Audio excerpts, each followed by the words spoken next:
Hi everyone, it's me Chiodai. And today we are happy Pride Month. Yeah. And happy happy welcoming the arrival of Godzilla -1 to the shores of Singapore, because we finally got it. Not in theaters though. Damn, we should have someone like break into a movie theater and like, hey, let's watch like Netflix Godzilla on this theater. But it might not work. I don't know if they'll have the same sound system and whatnot. Yeah. Sorry, just calibrating. I think it's like finally Godzilla -1 is like streaming, like on streaming services, and like I was like, okay, bet, like it wouldn't appear in Singapore, right? Like there's no way. There's so many times that there's so many like movies and shows and whatnot that's just not showing up in Singapore, like Netflix, and that's why we need VPNs and all that. And then this one is like, oh yeah, it's there. I'm like, okay. Then I have no idea why it was so difficult to bring it here. I guess in theaters it's just, I don't know. Rather have Kung Fu Panda rather have like Godzilla -1 than Kung Fu Panda like 4. It's 4, right? It's 4. Yeah. Are we gonna watch it tomorrow? But you're not really interested in the Godzilla. Yeah. Well, I'll watch it on the TV. Yeah. You'll be just like that. Yeah. What now? No way. Impossible. Thank you. Yeah, so over the time I've like off stream, I managed to just like while listening to Matara and Mint and Matara's like Hagcast, summer podcast. Like I managed to paint the summer trees and all that. So I think the background is pretty much done, except like yeah, whether I give a shit enough. Like there's this part that's not really rendered very well. These leaves are still very not rendered as well, and like I will still have to go through a pass to like color the lines if I care, or I could don't. Honestly, the line could just be set on multiply or some shit, and I wouldn't give a shit. But I guess besides that, it's just whether like I want to add any more things. Honestly, like now, like when I imagined this piece, I actually imagined there to be more flowers, but when I drew it, I didn't draw that many flowers. I only took up 2 flowers, and it feels kind of sad. So maybe like this part feels kind of empty. It's just mostly green. At least this part had the red, so like I could fill in this part with something if I have the time. But right now, what we're trying to do is that on stream, I'm gonna be rendering Cleone. This is an OC character of Monaco 5/5s. She's a sea angel and her name is Cleone. Just Cleone, I guess. Yeah, after like the actual sea creature Cleone. And hey, hello. It's you. Oh. Hold on. What? Oh my. No.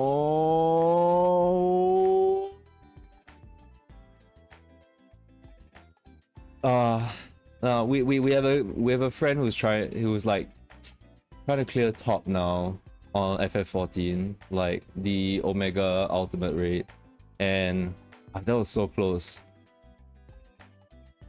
Praying for her to be done like soon, because it's June already, guys. It's June, and like it's the month. Oh my god, it is the month of Dawn Trail. For some reason, I thought the Dawn Trail was like in July. Wait, yeah, you're right. It's June.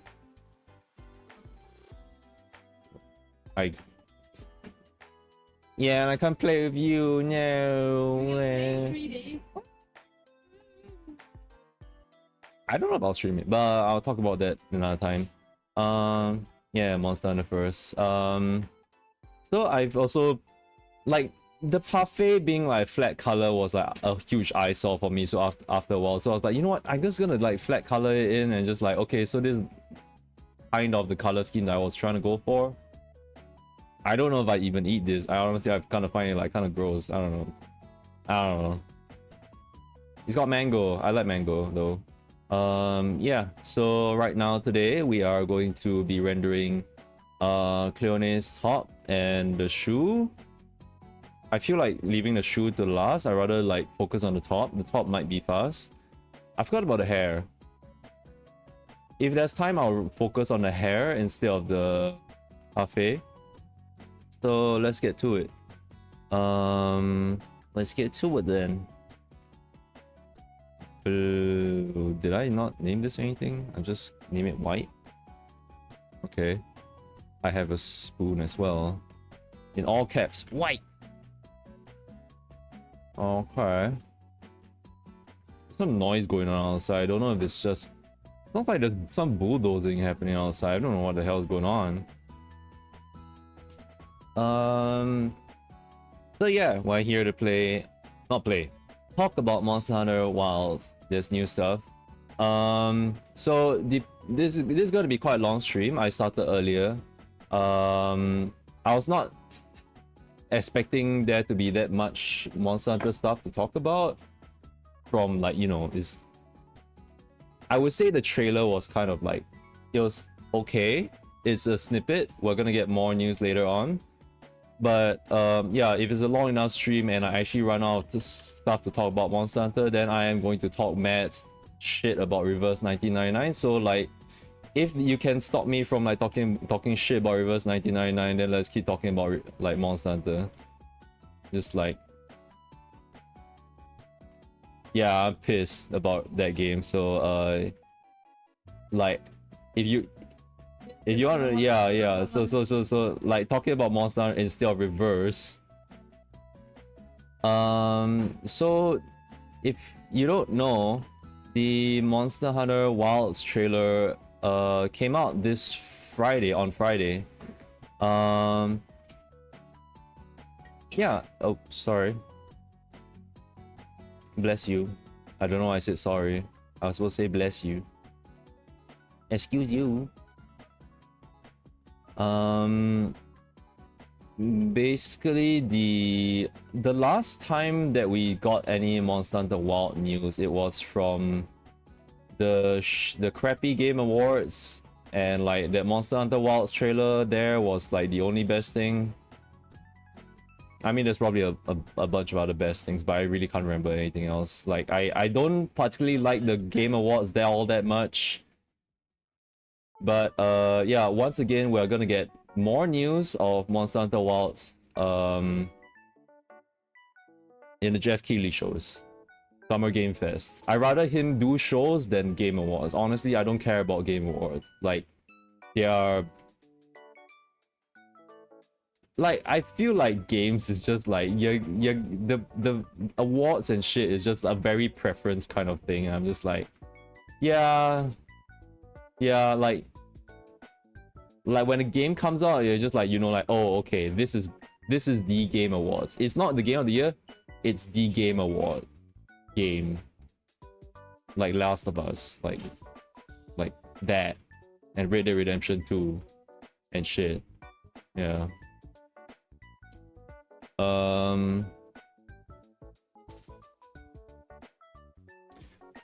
So, on Friday, we were treated to just a snippet of Monster Hunter Wilds, and it basically gave us information on characters is one. Characters is a big one, actually. I was not expecting characters.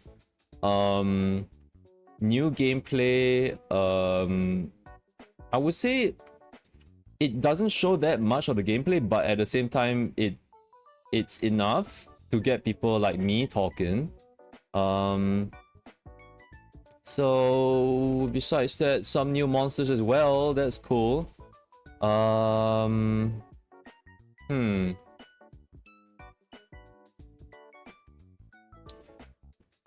You know, it's weird because when I think about it, I can't really remember even watching like a Monster Hunter World trailer that.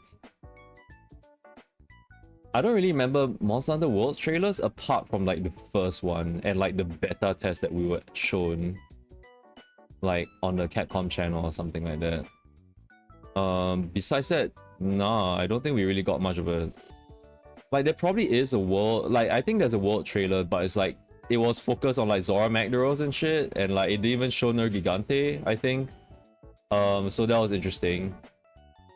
I think that on June we might get to see the flagship monster, possibly.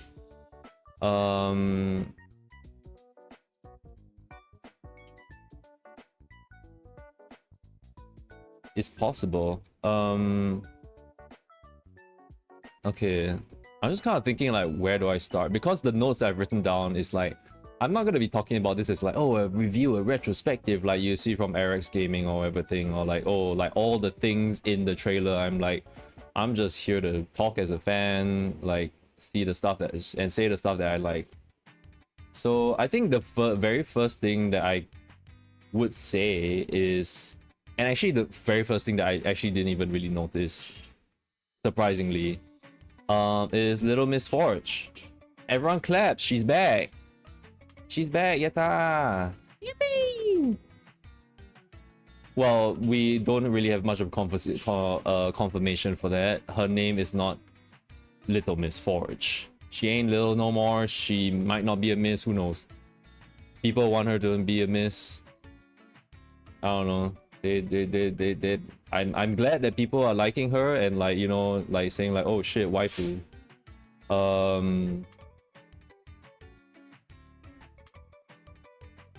Yeah, the thing is that when she first appeared, I couldn't recognize her as Little Miss Forge. The first thing that I kind of recognized was just like, oh wow, these are Resident Evil characters. Like the new Resident Evil like style characters. Like they are literally like their engine, and like these NPCs look like they belong in Resident Evil. I find it so weird. I was like, oh, okay. So I couldn't recognize that it was even like Little Miss Forge. But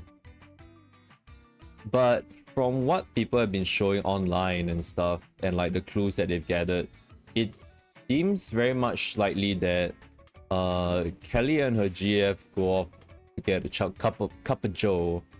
Yeah, it literally is that. Literally, like we're just the hunter, and like there's the lesbian couple like getting, yeah, we're just there. There's a like, yeah, I think I saw like yeah, so it's they like people have been saying that like it seems to like it's the blonde hair, but the thing is that like I'm a bit sad that like if that's Little Miss Forge, because like, you know, she's kind of lost her Little Miss Forge identity in a sense. I couldn't recognize her because she doesn't have her 3 symbols: puffy, round, friend shape, big hammer, and like big gloves, I guess. I don't know. Yeah, like she has one big glove. She has lost her puffiness. I guess maybe that counts with maturity, I guess. Like they mentioned that they wanted this game to have a darker, grittier setting. I have no idea what they mean by that. But I guess that dark, grittier setting has removed her roundness, and like that's really sad to me. I'm like, oh, it's gone. But I did notice, of course, like the Yenkoku plushie like on her, and I didn't realize, and like I kind of forgot that like, yes, it is Guild Mom's like Yenkoku plushie. And people like pointed out, like, you know, like these are all characters from like Monster Hunter 4U, and that's the one with the caravan where it was a very interesting concept where the MSQ had us go as a caravan through like numerous like villages and stuff. So the caravaneer is this guy who looks literally like Sid Garlon in FF14, and like he has a cool hawk and a jacket and a hat, and he was like basically chasing down like Gore or Shagaru, basically. Like he basically like was like, oh, I found this iridescent scale, but I don't know what monster it is. I'm just trying to find who the monster might be. And yeah, like surprisingly, like eventually hunting down Gore led to like, you know, Shagaru. Like Gore like became Shagaru Magala, and like that's where the iridescent scale comes from, the shining scale. And it was like, you can't have like just Gore Magala and just like, oh yeah, like it's a cool monster kind of thing, because I think what made it cool was like the story in For You, is that like you felt like it was a travel, like you're traveling in a caravan, and there's this whole story, and like this monster, there's a like an unknown monster. It's not even considered Elder Dragon even, and it's like infecting other monsters, all that. It's really interesting. And then that monster actually evolves and gets a second form, a higher form, and then it's an Elder Dragon. Yeah. So that was really interesting, like the story in For You, the setting and all that, the concept of it all. It's really good. And so it's interesting that they brought one of the characters back. The character who would be the Forge Master in For You, and it looks like she's going to be the Forge Master here as well. So who's Little Miss Forge? She is an adopted human. I don't even know if the word human even exists in like Monster Hunter universe. But she's adopted by like the equivalent of like dwarves in like the Monster Hunter universe. So that's really cute. And then they call her Little Miss Forge, and like that's what we know her by. We didn't know her by like Gemma. Like, how do you pronounce the name? Like, she's Gemma. Do you say Gemma or Gemma? Like Gemma, but like without the A, and like she just sounds like gamma radiation, like how, so she's gonna turn green or something. I don't know. Oh gosh, from blonde to green, crazy.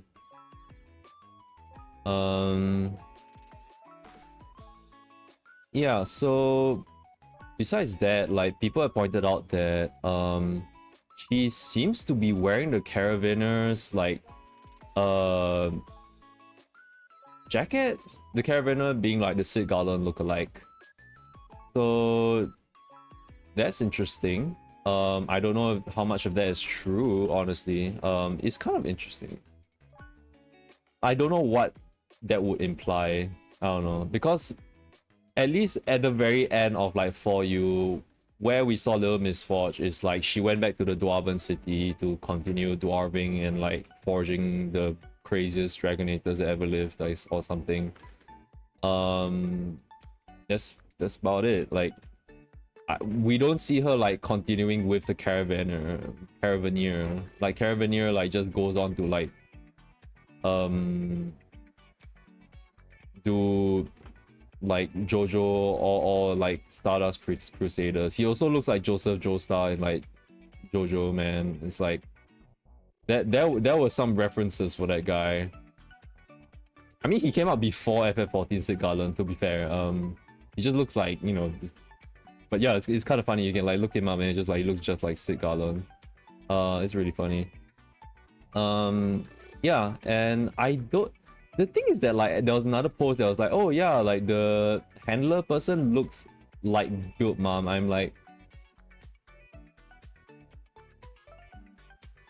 I can kind of see it with the nose and the glasses, but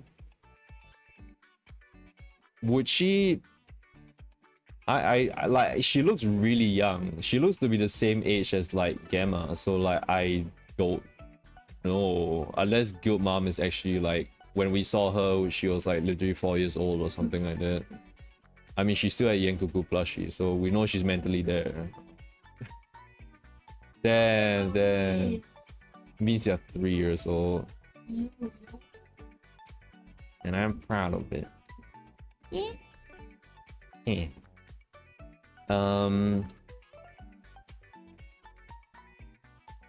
Sorry, just checking out this sleeve. It's kind of a little weird.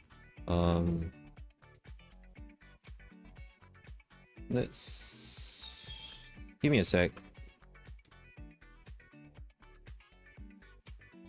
I don't think that works. It looks like Gojo muscles right now. It's kind of weird. I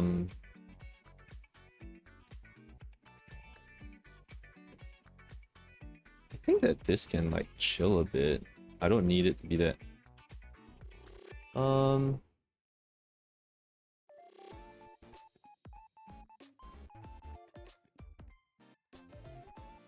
Okay.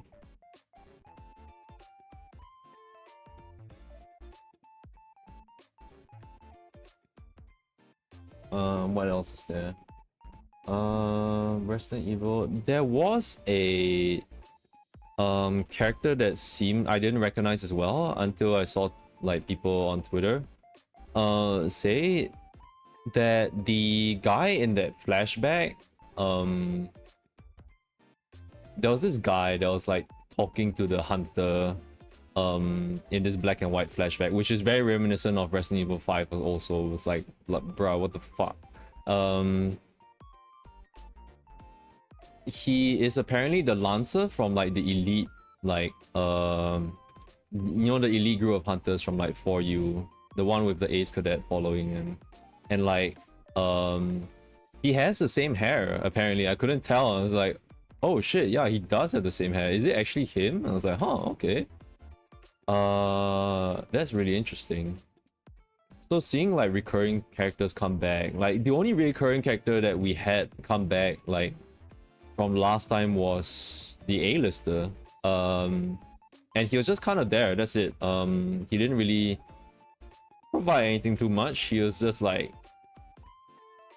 he's just like a real funny guy. That's pretty much it. And even the guy in Sunbreak, I don't even know, like, is he the A-lister? He looks like the A-lister, but I can't recognize him also. Yeah, it's really interesting. I don't know if we'd see any other characters return. But what I would like to see return is Poogie. Please bring back Poogie. Capcom, please bring back Poogie. When I, like, in hindsight, I kind of realized that, like, you know, maybe it's a little bit freak out because, like, you know, Poogie has only been missing one game. But the thing is that, like, Poogie is missing in the game. Unheard of. Absolutely unheard of. It's crazy. It's crazy that, like, Poogie is even, like, was even missing in a game. What? Oh, wow. Wait, did you... Yeah, all the way back. I don't know. Holy shit. I don't know when I drew it. I forgot when I drew it. Oh my god. Gotta bring it back. Like... Wow. Oh my god.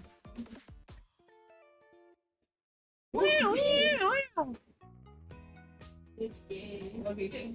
Mint is going through her old stuff and like she found like that she actually did draw have a Rakugaki of like Little Miss Forge before, so like that's really cool. Yippee! Yeah, what was I saying? Poogie, bring Poogie back. That's the recurring character that I need in my life. And like, I don't know if they're like, oh yeah, no, the story's too dark to include Poogie. I'm like, eat my fist. You can't. I'll still play a game, but like, you guys can't just like off Poogie like that. Terrible. You can't turn it into bacon. Glorious Poogie. Ah, all this Poogie goodness. Bring back Poogie.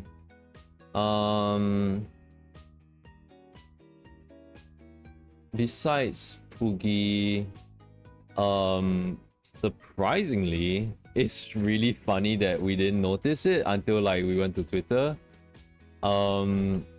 There is a shot where there's just a baby Puke in the trailer. I'm like, there's a baby Puke. It looks so cute. Everyone's like freaking out about it. There's so much fan out of it now. It's just like Puke. Like, like there we go. Like yeah. Like I think when Clara was talking about Poke and like, how she thought like it was cute, and she said like, oh like she's aware that like it's a ish like people draw the line at Poke, that kind of thing. Like they say like, oh, Poke looks creepy and shit. I'm like, there's people who think that?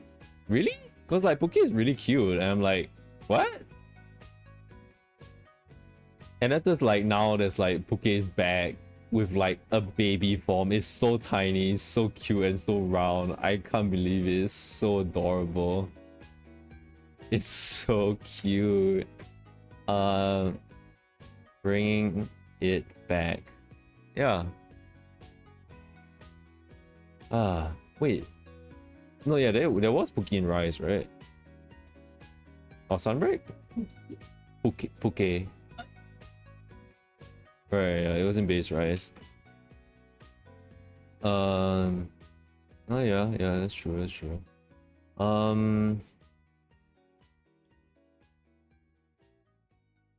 Besides Poke, there is also the Palico. It was kind of nuts because like the other thing I noticed was like, oh okay, the NPCs are talking. Wait, the howdy K. I didn't know she's in the stream, but okay, hello K. Oh, hey, you don't have to stalk her like that. No.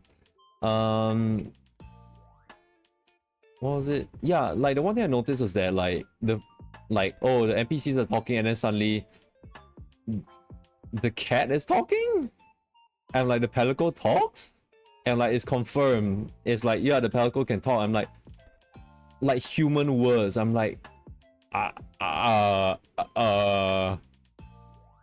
gone are the you don't get any of that anymore. You get like it feels weird because like, does this mean that the Monster Hunter Netflix show is canon? Because I remember the Palico talking in that show as well. I mean, I didn't watch it, God forbid.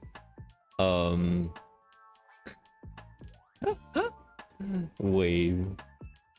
Yeah, I don't know, but in this one the Palico talks. In this one the Palico does talk as well. So that's really weird, but okay.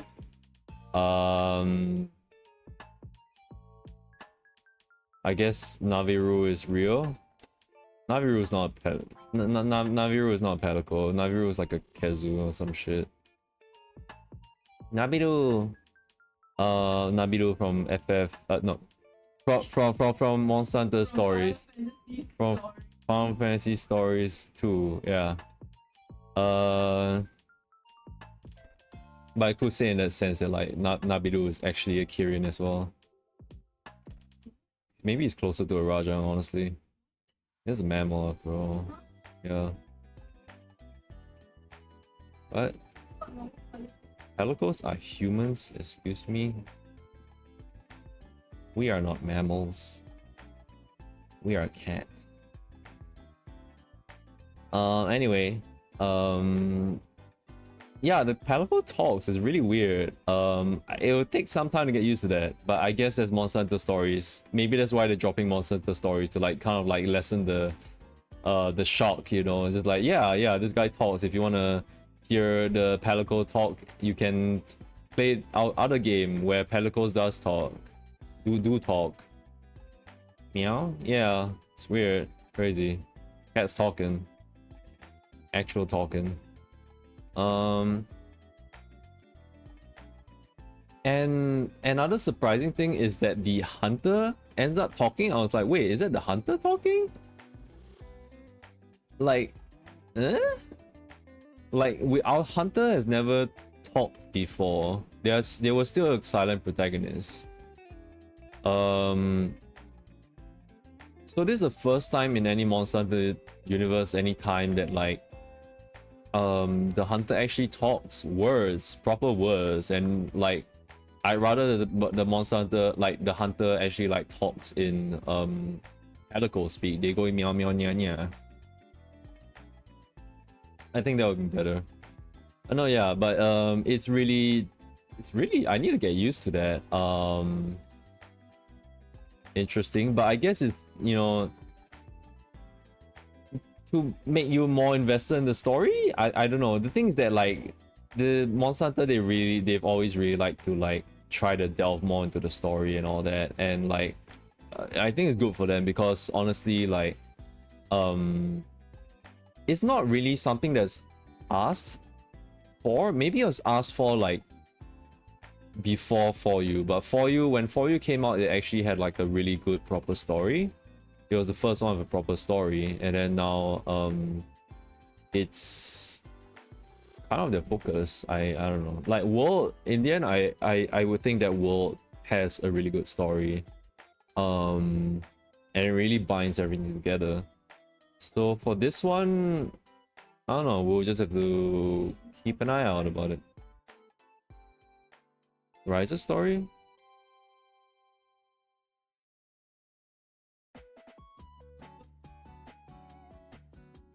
There's no story to Rise. Like, what's the story? What was that contended or like anything? Was there any thought, or did you just go through it? Well, I mean, I like.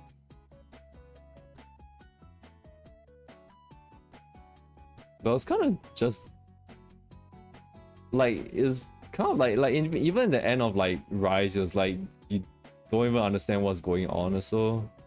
You never finished the main game, bro. We finished the main game. We defeated the All Mother Nawa. It's still a story. You can't say it's not a story. Yeah, but like as in like that's very much the same as like Monhan 1 and 2, that kind of thing, and like 3. Like it's not really there. Like if anything I had to talk about is like maybe Sunbreak's story. They had more cutscenes and like character involvement in that, and like the sort of monsters there with like Malzeno and stuff, there was like a lot more. I think there was more to that than with Narwa and Ibushi. Narwa and Ibushi was kind of like, it was pretty much cookie cutter like Monster Hunter's like story, where it's like, oh the monsters are going crazy and rampaging. Why is that? Oh, is it Zenogre? Oh no, it's the Akatsuki. I don't know. I can't remember the name of that. Amatsu Gatsuchi. So for like this one, it's like, oh, is it Magnum Aloe? No, it's the Thunder Serpents. So I was just kind of that. It's like not really like Monster Hunter World like levels of like story even, and like Monster Hunter 4 is still like really good with its journey, and like when there's like you feel like you're chasing after a mystery and stuff, I feel, and you're finding out more about the world. It feels like there's more involvement with that. And with the characters as well. I mean Rise, like there's the thing about the twins, but like I feel like there's something that happens without us regardless. Like what kind of like a tool, and that's pretty much it. No, I'm sorry. Like Monster Hunter Sunbreak like has more stuff, and like it expanded on the lore of Monster Hunter base Rise in the sense of Yomogi and her lineage, and like Kagero the merchant. With that one we did not do yet. The one with like Amatsu Gatsuchi. Yeah, that one I heard there's like a whole like bigger story with it, and like it probably involves like Chichai as well. Then like I would say that's a big story. But I did not go through that. So Sunbreak, it does have a story. Yeah, so this one they're focusing on a Dark Earth theme, whatever that means. I don't know. Prepare to see someone die, I guess. What? By die I mean your save file's gone, bro. Oh my god. Nah, yeah, like there's carting and then there's like just death in Monster Hunter. I don't think anyone in Monster Hunter has actually died before. In Monster Hunter stories, I don't think anyone dies as well. I can't remember. But yeah, so far the franchise doesn't have that, but I don't know if like I don't think character death is something that makes a like automatically make like it's a very easy way to say label a story as dark. But if it's done bad, I'm just gonna laugh at the character's death.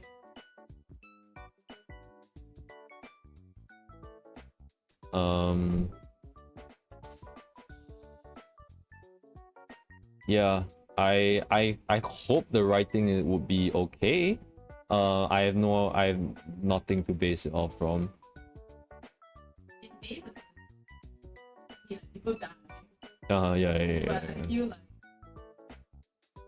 the darkness from it doesn't come from the death. People. Yeah. It's more like the motivations.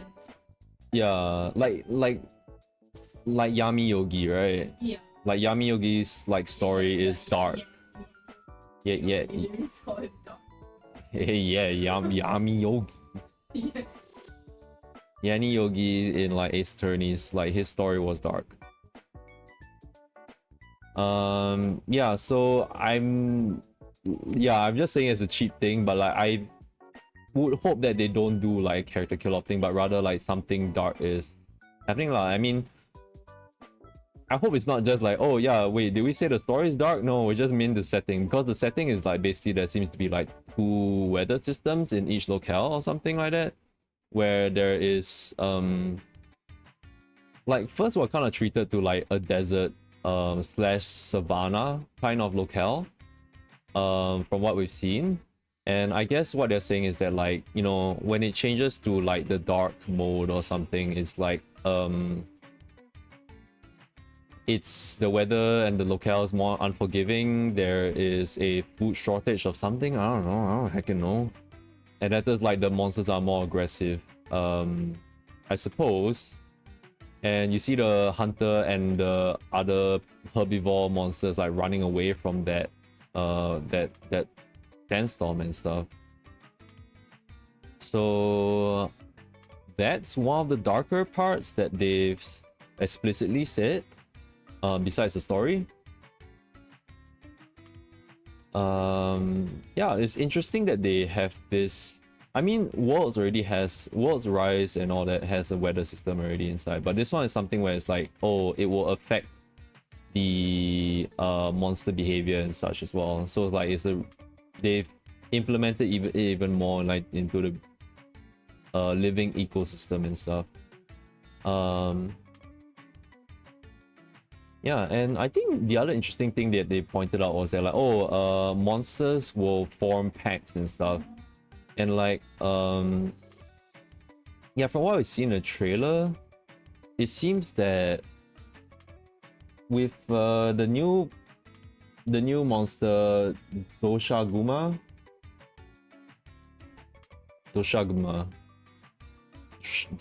nuts. All right, yeah, that bulldog bear looking creature, like there's the smaller ones, but there's also the pretty big ones, and like I see like there's like a shot where there's 3 of the big ones, so I'm like thinking like, huh, so it's possible that we end up fighting like 3 like Azuros level monsters at once, that sort of thing. So that's quite scary to get like dogpiled by monsters. I don't know if it's possible. I mean, I think it depends on the monsters, because like some monsters will be more solitary and such. Monsters such as the Shatakabra. That's a very nice name. Shatakabra, for like that was shown in the trailer as well. The green color amphibious monster thing. That's a really cool design of a monster. And that one was just shown to be alone in the caves and something like that. Yeah. Let me try to... Okay.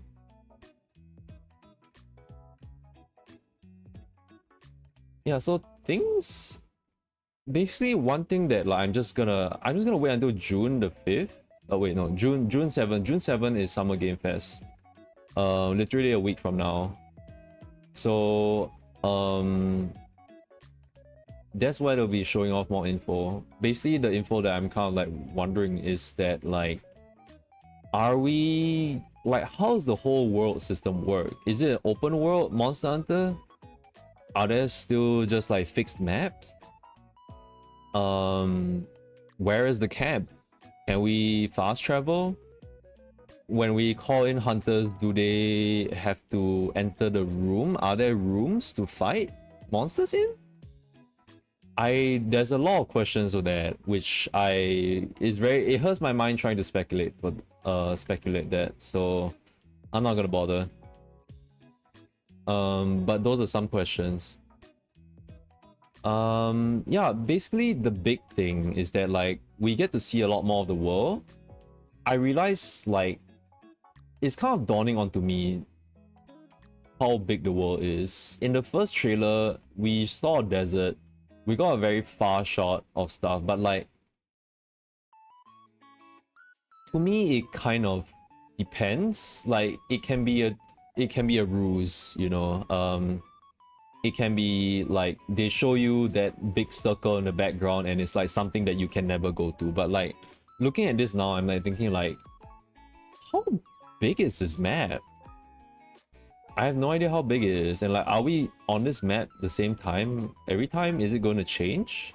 Because those desert plains are extremely big. And we realize that like now, like we had palamutes before. This thing is like this new mount. I forgot his name. Sorry, let me find it. Oh.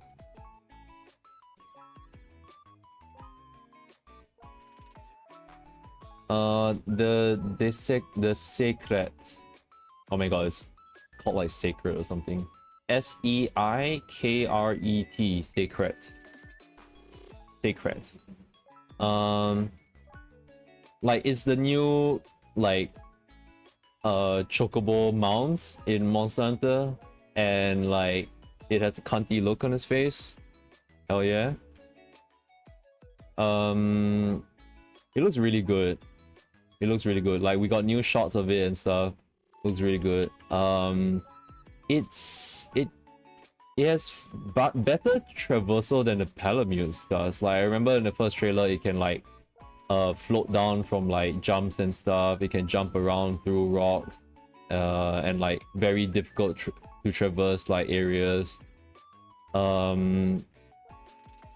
Like that's like a all-in-one like really good mount.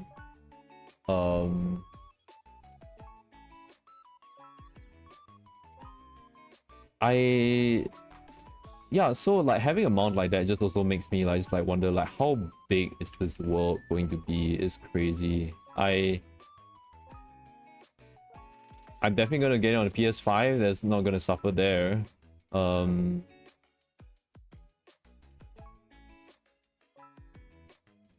on, let me think what's happening here.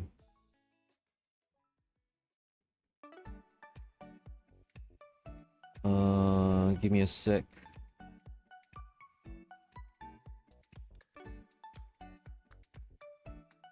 I think it has to... Yeah, I don't think I want a very hard edge here. I think I want it to soften out more.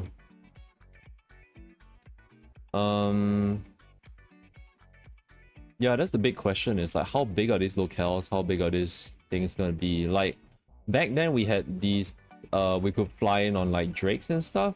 when the person fired a flare, there was just like hunters coming in from the mounts, and like I don't know, like do they just ride in, and like from where, and like is there any camp? We don't know if there's any camp. Like is the ship just a traveling camp, and like that's our fast travel route. They say it's wilds, and it feels like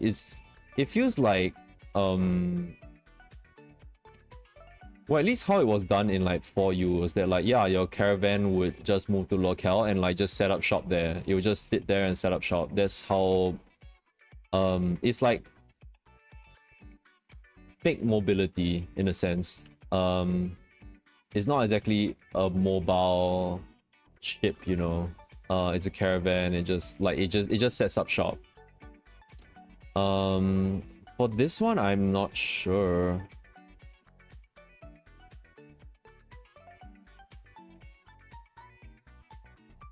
But I mean, that might just be my mind like thinking about open world Monster Hunter, which I don't know how doable that is, and I feel like it was something that they would want to do, but like I don't know if it's for this game.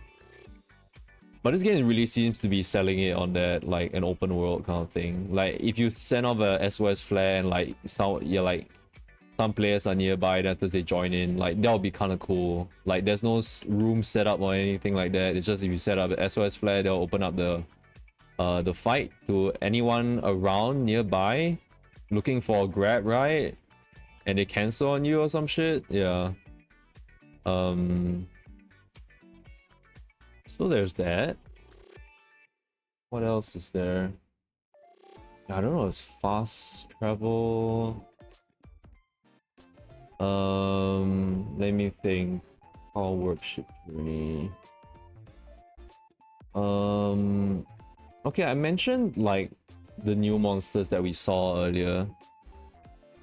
So that big bear, Doshaguma, is like, it's really terrifying.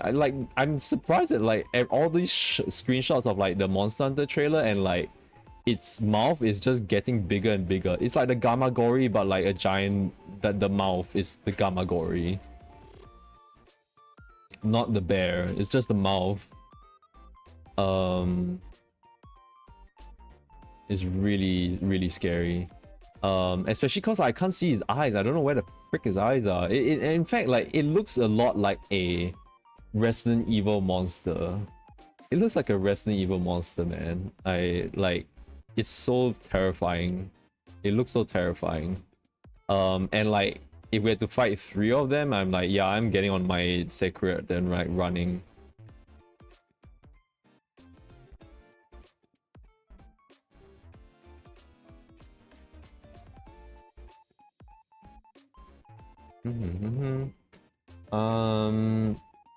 The Chata is, I think it's a really cool looking monster. I didn't realize it kind of looks like a very weird love child, like between Brachydios and like Devil Joe. Like it's Devil Joe like a mouth and stuff. It's no Tetsukabra, but like, yeah, I was like hoping like, yeah, you know, bring Tetsukabra back now, and it's like, yeah, we got another amphibian. I'm like, yeah, okay, all right. This amphibian looks really cool. Like it's like, its patterns on it is like reminiscent of like insect patterns, but it also looks like a particular bullfrog. I think it's based on that.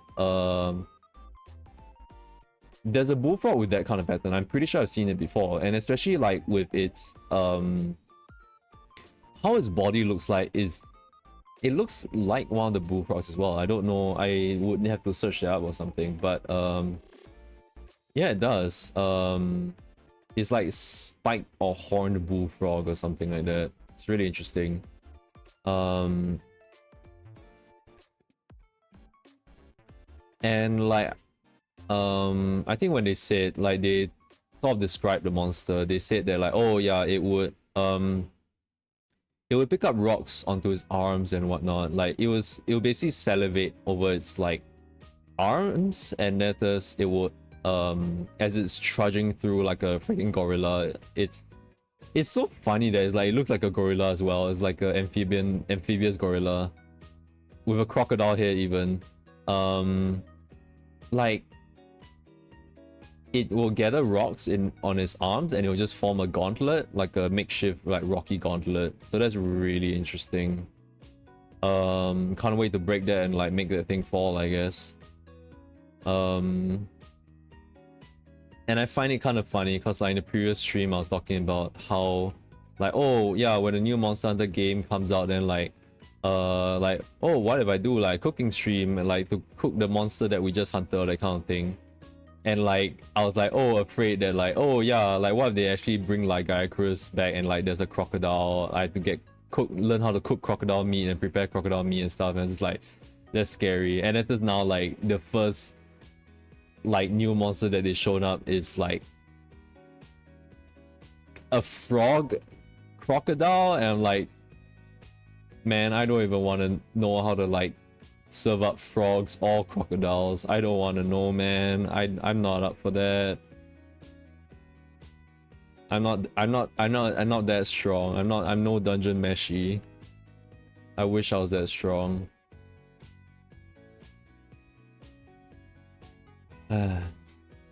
Yeah. Then I mean, we got to see some raptors as well. I think it's been quite a while since we've seen raptors. We had Shaggies and Jagras in... Yeah, we had some... No, not Jagras. Eh? No, we did have some like raptors in like Rise, but I don't think we had raptors in World. There's still the herbivores and stuff. There's a couple of new herbivores and stuff. They look very savanna-like. Oh, I think one thing. I remember another thing about the world there is that they call it the Forbidden Lands.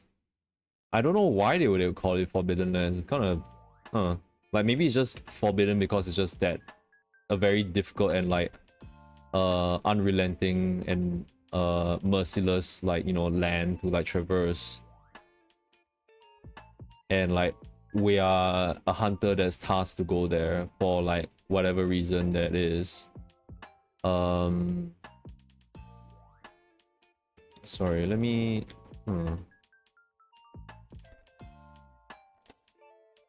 okay. Yeah, don't know why is it called the Forbidden Lands. But it's interesting. In Monster Hunter World, it was called the New World.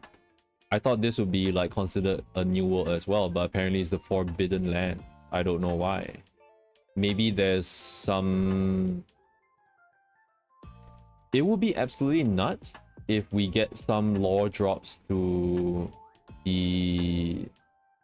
I don't know, Monster Hunter story? Because I think, like, you know, back then in the early days of Monster Hunter, I think there were theories going around of how like Monster Hunter is like actually a post-apocalyptic future of humanity. I don't know how true that is. I don't know. Or maybe I might be bullshitting. Like that might be something from like Drakengard instead.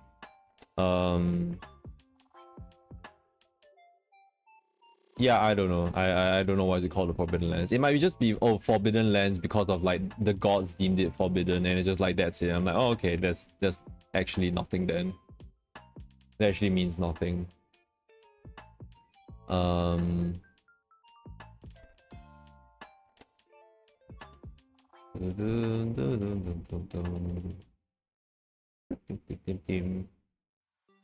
Besides that, what else is there to talk about? There is the new weapon system.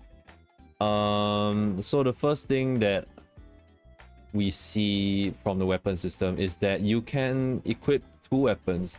Not on your person, but you can equip 1 weapon on your secret. And when you ride your secret, you can like basically retrieve the weapon from your secret and like change weapons.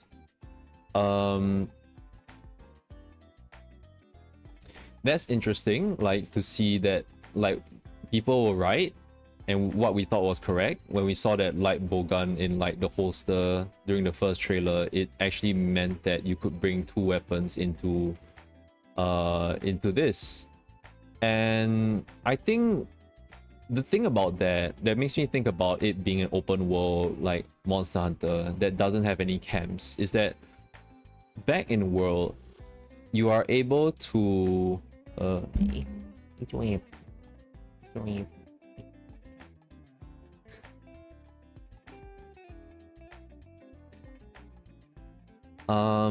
then in World it was mind-blowing that you're able to basically go back to camp, and there you had your equipment box to like change out, like basically change out weapons, change out anything. You can even change armor, you can change absolutely everything. It was crazy because back then in the previous Monster Hunters you could only go into a quest. You had to prepare like 100% before you enter the quest. Once you're in the quest, you cannot do anything to change like your loadout, how many potions you bring and all that. But back then in World, it's basically you could basically bring infinite potions. It was very accessible in that sense. So in this sense, I feel like if you can bring two weapons, what does that mean? Does it mean that there's no more camps? Must you like, because I'm thinking of the scenarios where you would want to use two weapons, there's not really any need to use two weapons unless you can't have access to the weapons as easily as you would in World. Because for the most part, like if there isn't any incentive, then people would just stick with one weapon and they'll call it a day. I don't think anyone would care about changing weapons. Like why change to fighting like a monster like, oh, I'm doing well with a great sword, oh okay, I'm gonna change to this. Like the other thing I can think of is that resources, cause like it's a forbidden land, so I can guess that there is barely or like not really any village. There is no village to protect in this Monster Hunter game. There's no hub. There's maybe the guild that we can go back to in like the main city in Monster Hunter, but this is forbidden lands. No one is here. We're all on our own. We basically have to gather resources like all ourselves. And what I'm thinking of is that like, and like they say like this unrelenting and shit, like unrelenting like environment and stuff. All I can think of is like, we have limited resources. There's only so much like rations we have, and like there's only so much whetstones that we have. We don't have infinite whetstones anymore. I don't know, like maybe that's the case as well. So it's like I don't have time to sharpen my weapon or something like that. That is like I have to jump onto my secret and like change weapon. I don't know. Like I'm thinking of like what is the gameplay incentive to like change weapons, you know? Because like, yeah, I'm not gonna care. Like the only thing I can think about is like, oh, I am going to shoot all my bullets into this one monster, and once I'm done with that, I'm going to change my weapon. The other crazy thing is that I realized that like you can shoot, since you can shoot guns on top of your mount, you couldn't do that in the previous games. If you can shoot your gun on the top of the mount, does that make heavy bowguns the actual meta? Because back then the balance for heavy bowguns and light bowguns is maybe just heavy bowguns, because light bowguns don't really have much problem like with traversal and stuff and movement. But with heavy bowguns, they're able to do a ton of damage, but they are very immobile. They're extremely immobile, and you get animation locked when reloading and like all that. With this, if you can reload and like shoot the gun on top of your mount, then you're basically, you can just kite the monster and you can just don't care about reloading. You don't need to care about recoil. Yet like heavy bowgunners are set if that's the case. So I don't know what's the balance there. Like how can you balance that? The only way you can balance it, like, what I can think of is that like your bullets are extremely limited. But I don't know, like yeah, like there's critical distance with like with guns in Monster Hunter. Basically a system that's in Monster Hunter that incentivizes you to not be able to snipe monsters from like super far away, like in Battlefield or some shit like that. And in this one you can just go on your mount and like people would basically you literally be like a tank, like not a fantasy tank but like a military tank, like going around like shooting like lasers at the monsters from on top of your chocobo. So I'm kind of wondering about that, like what's the game balance for that? Like from what I see, it's just like that's kind of nuts. Like when you're using melee weapons, I don't think you can do all that much on a mount like that. In Dynasty Warriors, when you use like a mount, like when you're riding on a horse, there's only basically one attack that you can do when you're like on the horse. Speaking of Dynasty Warriors, no, I'm not talking about Dynasty Warriors. Okay, but no, I should say that in regards to Breath of the Wild, cause now that I think about it, I think in Dynasty Warriors the horse combat can be good. I think there's a combo for those. I don't know. But there's also disregarding like Fire Emblem like stuff, cause like that was really wild to be fighting on the horse. Fire Emblem Warriors style. Bless you. Okay, I'm gonna do these shadows later. Yeah, so I'm wondering about like this saddleback system it raises up a lot of like kind of alarms for me.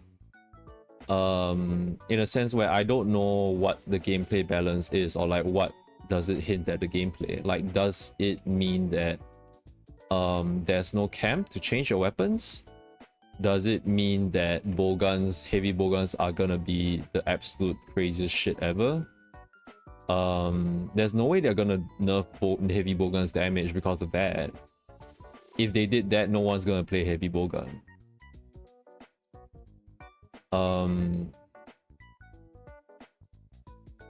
Can I blast dash? Can I wyvern fire on top of my sacred? Like as a gun lens? I don't know. I don't know, that doesn't make sense either. I don't know. It'll be kind of nuts if they bring back like, oh yeah, this is a unforgiving like Monster Hunter enters, they bring back like cold drinks and hot drinks and stuff, and I'm like, damn, that's absolutely crazy. But I think that would actually like it's a QOL, but I feel that that's something that would fit into the theme of Wilds if that is what they're going for, where there's scarcity and like there's more of that survival aspect to the game.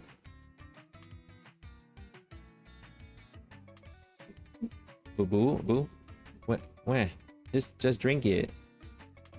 Just remember, drink it and like bring it, stupid. Yeah.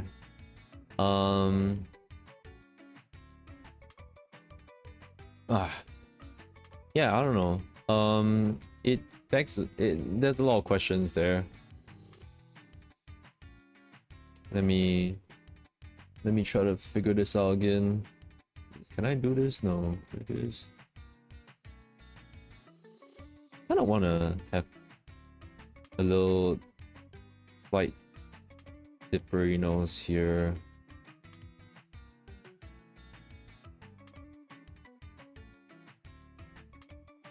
Oh, soft brush. No, the one that. What else was there? Oh yeah, I think it's no. I wrote this down because it's kind of funny, right? Means you realize that like we have never fought a Tigrex in World yet, and it's kind of weird.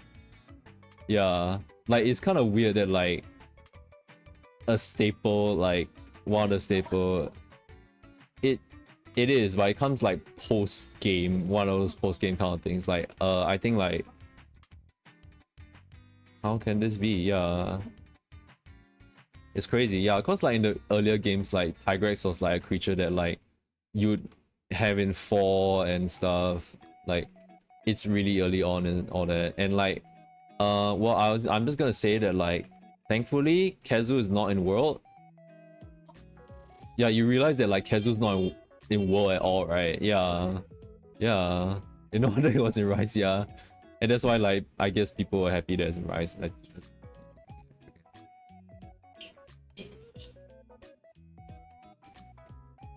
They didn't win the I'm so good. I'm so glad I didn't win. Yep. It didn't even make top 10, 20 or that kind of thing, yeah. It's like it looks like one. Right, yeah. But I think there's like it seems like humanity was like saved, whereas like, you know, there's like people who actually like are like, No, okay, actually, like, I think this is my favorite monster. I think this is cooler. yeah, and like thank goodness to them. Not me though.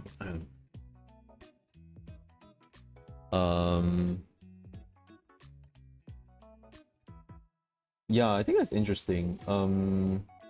The only old monster that we know from this is possibly Poke. Yeah, that's true. We see Rathalos there. That's, yeah. I mean, we hear the Rathalos noise and we see it from far away. What if it zooms in and like its face is really like freaking weird and shit, and it's just like, no, this is not Rathalos, this is Dumbalos. It's like it's weird distant cousin or some shit. I'm like, oh god, what happened to you? Yeah, it's well, like, it would be really funny there, but no, there's no way they'll do that to their Pikachu. Yeah. That would be funny. That was a random note that I put. Shooting. There's the new wire hook, a hook slinger they're called. Yeah, so it's not a clutch claw anymore, or I don't know if there's a clutch claw, but it's hook slinger. So basically you can just like, basically the maps are bigger and stuff, so they just they have you be able to like aim at stuff and like hook them up to use for your slinger. That's okay. I think it's even better because like that's on your mount, and like, I don't know, it just adds that, it's just a quality of life thing from what I see. I don't know. Okay, it does function similarly to wire bugging, because from what I saw in the gameplay, there was an instant where the hunter used the hook slinger to hook onto the monster and bring them closer to it. Like the monster reeled backwards, and after the hunter hooked it and like pulled itself forward, and he charged forward with his great sword. So there are uses for that. I don't know if that's gonna be like this. It's gonna function the same way as wirebug skills, where there's a cooldown to it. It might just work the same as World, where like if you press like L2, that is, it would allow you to do a certain move depending on which you are at right now. But they've also introduced like this new fighting mode called focus mode, where you can, I don't know, from what they've been saying, it sounds very weird. I can't parse like whatever they're saying. They say like it's a mode where you can focus on like hitting like certain parts of the monster and they'll break or something, and like, oh yeah, it's for accessibility for newer players. I'm like, I don't know what that is. Basically, I'm not going to ever know what that is until June the 7th when they talk about it more.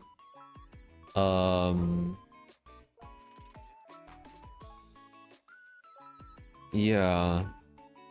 I have no impressions on what that is. We just see the Great Sword being able to do some crazy moves. People are pogging out the Great Sword. Like there's the move where you can block the monster's entire mouth and you can hold them there. It's as if Great Sword is using a passage of arms. And yeah. Like I don't know what even entailed that. It's some rules of nature like BS over there.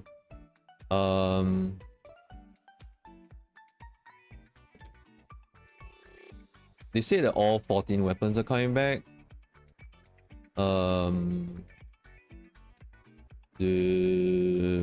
Yeah, that's fine. I mean, I like people are always gonna be asking like, oh, would there be a new weapon? Would there be a new weapon? But I don't know if a new weapon.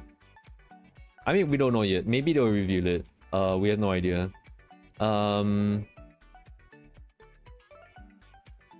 People are like, I think after Espinas, people has gotten the idea that like, okay, they might bring stuff from Frontier to the base Monster Hunter games, and that's interesting.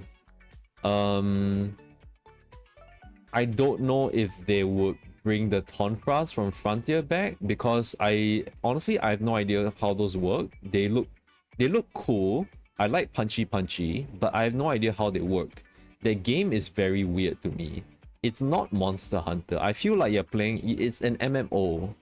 It's Monster Hunter MMO, and like it really plays like an MMO. Like in some of the fights that you see, like one hit makes your HP go down to like 10%, that kind of shit, and you get hit with like 11,000 like debuffs.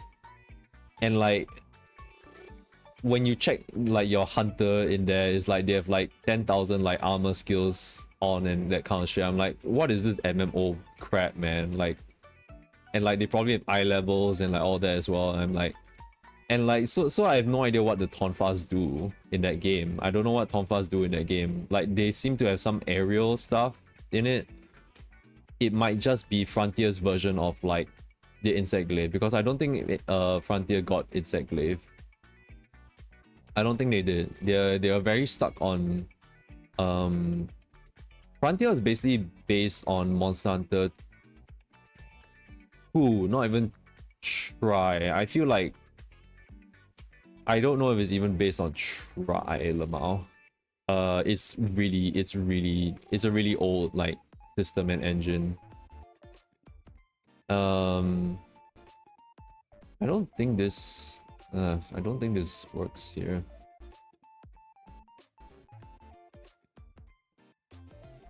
Yeah, so I don't know if Tonfas will like come back to this game. I feel like if there was any, if anything, they might think out of a new weapon, but I don't know what that might be. It would be cool if they had a new ranged weapon. I don't know how it will be balanced with other ranged weapons.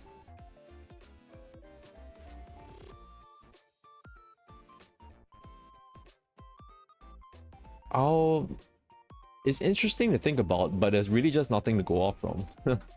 You just have to just like ask, like just, you know, just trust them, trust the process, and like, you know, if there's a new weapon, there's a new weapon. If there isn't, then like, yeah, it's fine.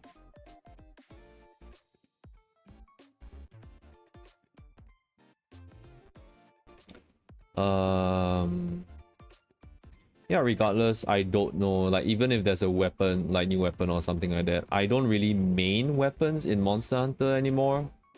I think I used to, but if I'm going at a slower pace like what I've been doing for Worlds, then I have time to like play stuff off screen and like build up like, oh okay, how does this like weapon feel like and all that kind of thing. No, I'm just bored. I need to play like different weapons to like feel alive. And that's how I picked up the longsword as well. I needed to know. What? It does look like this style. Oh shit. Oh my god. Damn. Like they did draw those characters like in the comics and stuff, and like I guess that's like that.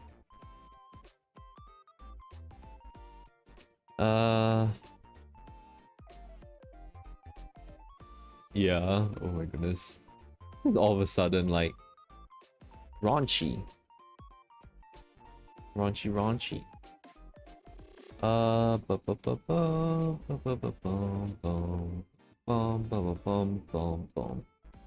Was there anything else?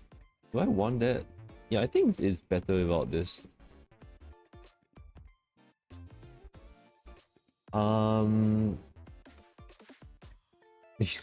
Yeah, some people joke that like would they bring like two different like great swords or like shit like that, two different on the same type of weapon? Like that one makes sense in the sense where like, okay, if I'm fighting multiple monsters and they have different like elemental weaknesses, then I'll bring like the same weapon that I'm used to and it's of a different element. Like I'll bring two sword and shields of different elements, for example. And in that sense, like it kind of like incentivizes you to not just rely on raw damage and just build one raw damage weapon, which is literally either Tigrex or Diablos.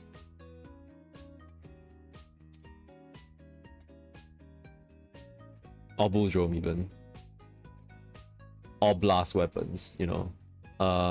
It incentivizes that. And I think that would be interesting. That's good. That's... In that case, that does like the mounted weapons and the saddlebag is good. There is the armor as well. In the trailer, we see the Doshaguma. Can I just call it Guzma? It's your boy Guzma. He's a monster now. He's always been a beast. What are you talking about? Yeah, like I think we saw a hunter in the trailer where they were wearing Doshiguma armor, and I think there's a female version of the default hunter armor. There is also the Shatakubra armor as well. Not much to go on from. The lighting there was really bad. The one that we get to see the most is the default hunter armor. And it looks cool. It really looks like Poke armor. It's very like ranger armor kind of feel. So that's nice. There was a female version of it too, and I think it looked quite cool and stylish. Yeah.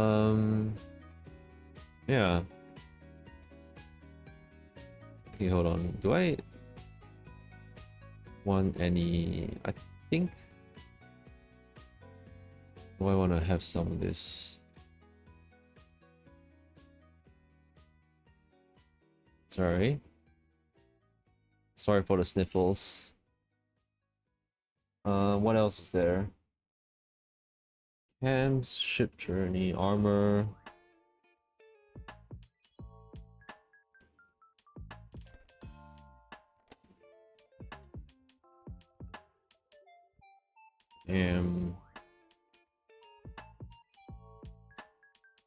Oh yeah, the Pelico armor looks really cute as well. I really like when I look at the Pelico, like the texture on like the Pelico's like hammer, it's so cute. And like they have like a fishing bag, and like their hat has a scout fly cage, which is so cute. They have like tiny little leggies as well. It's so adorable.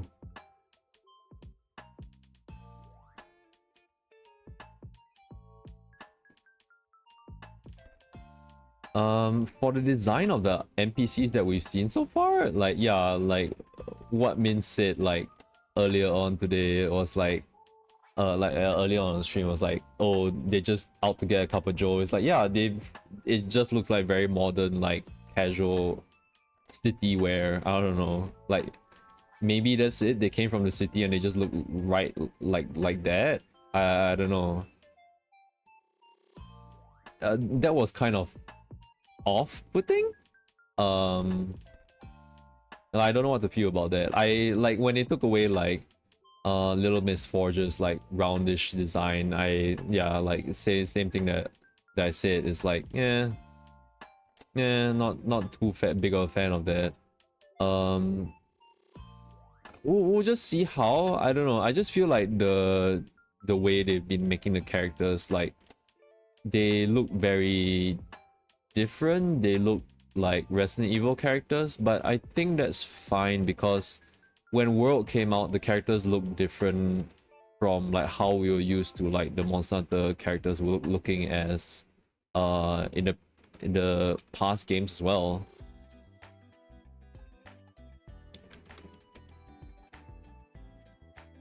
Yeah, so I think like the new handler, like was it Alma? Alma, like she looks like an explorer, but it feels like she would belong in Uncharted 4 as well. I don't know.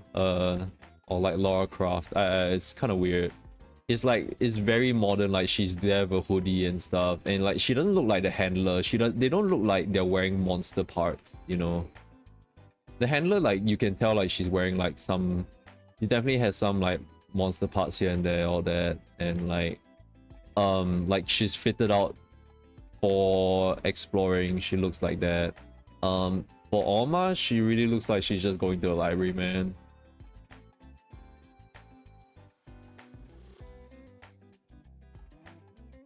Yeah, so I'm not too sure what to think about that. But they have a direction for this and we'll just see how it goes, you know?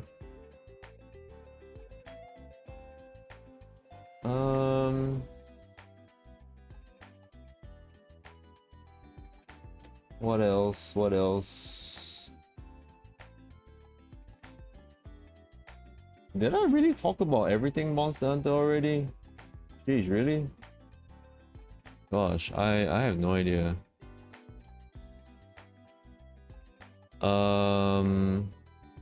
Yeah, I mean, other things if you want to talk about or bring up as well, it's like, I don't know, what theories would you have on like this new Monster Hunter? Like, is there anything that you think they'd show like 1 week later?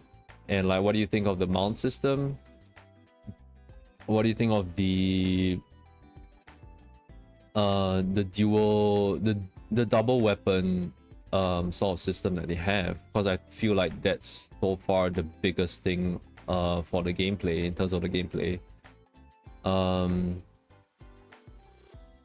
Yeah, that's the only thing I can really theorize on, because we've already seen it and it's being shown, and I just have no idea, like, oh, will this make bowguns absolutely broken? Because they can fire and like have as much mobility as they want, and they don't have to worry about recoil and all that kind of thing. The only thing is that I can think of is that like, oh, when you're mounted, you can only shoot certain types of ammo. Like for example, you can only shoot normal ones, or like up to level 2 weapon, like up to level 2 like versions of weapons, that kind of thing. I think what would be crazy also if the Sancret, like she not the Sancret, she, I mean maybe it's she, you can call it she, it like basically the Sancret, I feel like it would also act as a inventory box for you, where you can have your potions and stuff in the saddlebag. Whether it's limited or not, I am not sure.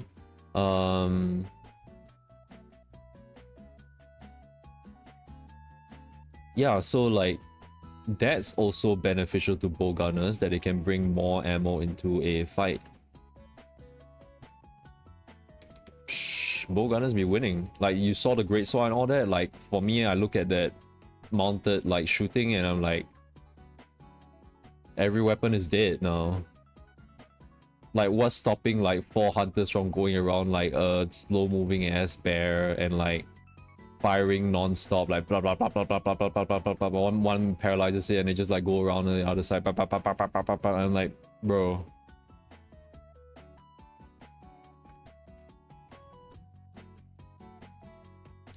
So yeah, I don't want to think of like, you know, weapon tier list in like Monster Hunter. I don't want to think of them in the same way as like how FF14 is like does with like, oh, which class is better, like does which more damage, all that kind of thing. I'm like, I don't really want to think about it like that. I don't want to think of like Monster Hunter as like a parse kind of game. Yeah.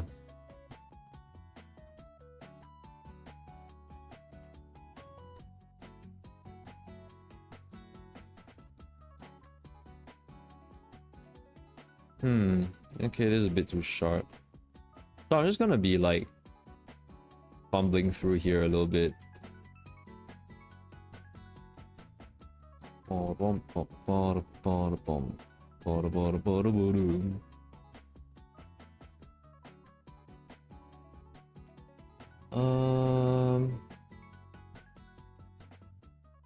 Honestly, I haven't went back to the trailer to see where the baby Puke is. But I mean, I have to see it for myself because like, I was thinking like, is this a ruse? Did someone Photoshop this? But I think it's too much effort to like Photoshop it there. So I'm like, it's probably real. Baby version.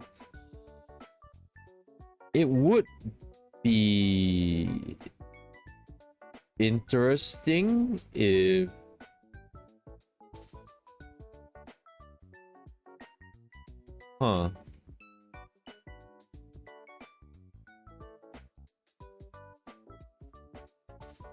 I'm thinking that it would be interesting if so we saw a baby monster. If baby monsters are a thing in this game, does it mean that there is a lot more to the ecosystem than we think? Is it that we can see babies hatch in this game from nests? And can we see like juvenile like Puke, like a Puke who's just like half growing up, all that kind of thing? Or is that just an endemic life? Like, will we have times where we're just gonna be like, do we want to hunt this monster? Because right now their numbers seem to be dwindling. I don't think they'll have it such that like monsters can go extinct in this game, but it's more like the more you farm a certain type of monster, maybe like they might appear less in quests. It might suck, considering, you know, RNG and desire sensor and that kind of thing. But one way to rectify that is if that actually encourages people to fire more SOS players, and basically play the game with people, because when you basically how it works is that like right now in world they have raid systems where like there'll be Zora Magdaros raids, for example. You might not have a Zora Magdaro raid in your lobby right now, but someone else has, and they've set up a quest for that, and you can join them for it. So you don't have to wait for your own Zora Magdaros timer to pop up. So there's that system that can incentivize multiplayer in Monster Hunter. Yeah, that is gonna be a wild theory. A Monster Hunter Wilds theory. Yeah, it's a wild theory in the sense where like I don't know if they will implement something like that where like you can directly affect a Monster Hunter, like the ecosystem of the Monster Hunter world. I don't know if it'll be very daring if they do that. I don't think they would do something like that. It would require so much work and balancing and thought to it. So yeah, it's that's a wild theory for me, like wilder than even open world Monster Hunter, you know.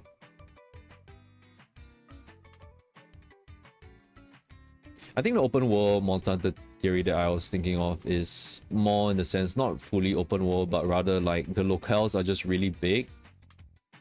And you can just, you're constantly traversing them. I don't think it will ever be fully open world. Like you definitely like, okay, you enter this really big map, but there's also like another map which is ice based or something, like a snowy mountain plain, and it's really big. And that's as open world as it will get. That's how I think it would be if it was open world.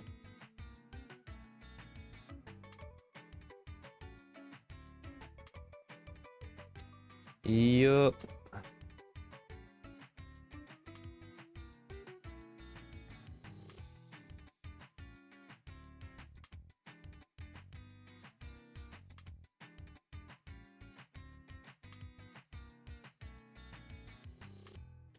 Well, there's nothing else for me to really talk about. That there's like the reverse 1999 shit talk that's gonna come in. But I guess the other stuff to talk about is that randomly thinking of like Konbini soft serve ice cream. I still miss that. When I think about, because I was like earlier today I was like talking about like, oh yeah, like randomly mentioned like, oh yeah, like not Monster Hunter, McDonald, like feel like having like a McDonald like ice cream because they're really cheap, and like it's like kind of like, yeah, I haven't had McDonald ice cream in like long time, and like people still like it. Is it $1 now, or is it stuck at like 50 cents?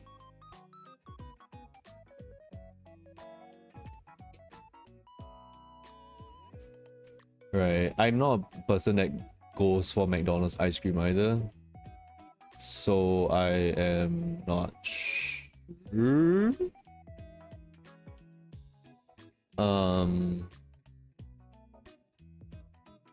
But yeah, now when I like think of like soft serve ice cream, like I straight away think about the Konbini soft serve that I would find. I think I can get it from Donkey. I can get those kinds from Donkey. I don't know if they're as good. I can give it a try. I don't know. I don't know. Worth giving it a shot. I've no. Has anyone tried the Donkey soft serve? The Donkey soft serve. Please let me know if it's good. Is it worth trying out? Nope. Oh, as in nope. As is like not worth trying out. Oh.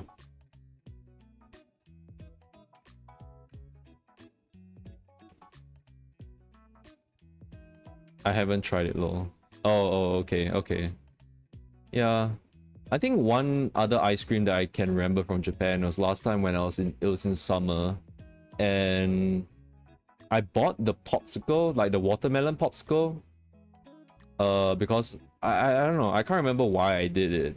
I bought the watermelon popsicle, and like it was really good because like the watermelon seeds on it was chocolate. It was like chocolate chip, and I was just like, oh my god. And it's super refreshing in the summer. It's just like, holy crap, this ice cream is good.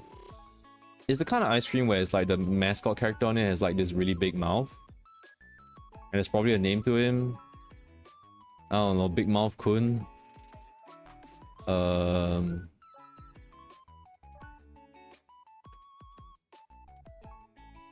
Yeah, maybe he's called Big Mouth Kun. But yeah, that's another ice cream that I can think of that I miss from Japan.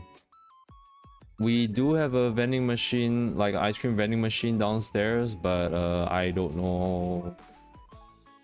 Like cornetos are fine, but I think like I don't know, I could really go for a Konbini soft serve. Konbini soft serves are freaking amazing. It tastes so good. The vanilla on it is so good. I'm a vanilla like enjoyer. I'm a vanilla ice cream enjoyer. Sorry, when I draw characters, right, I take very long at this part because it has to be right. To me, this is very essential. It's not very straightforward. It's very reliant on the shapes and stuff. So I take a long time for this. So I'm sorry if like, I'm really stuck on this entire stream.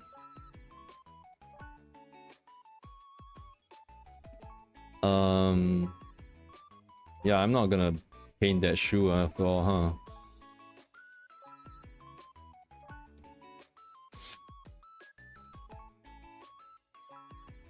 Oh no.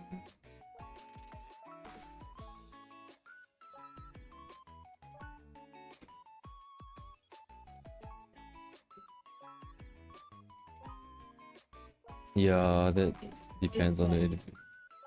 Like they're missing it by like. Wow. That's so bad.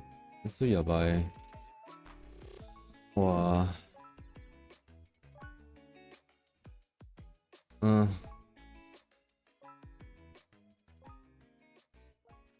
yeah. Man. Ultimate fight yabai.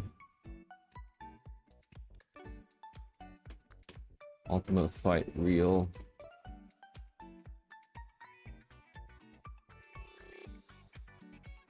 You don't want to do ultimates on launch. Alright, even I'll expand, yeah. Uh-huh.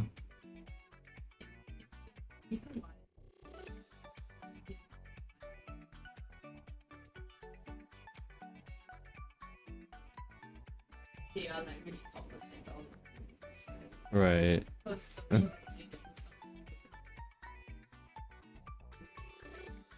Ooh. Right. Yeah.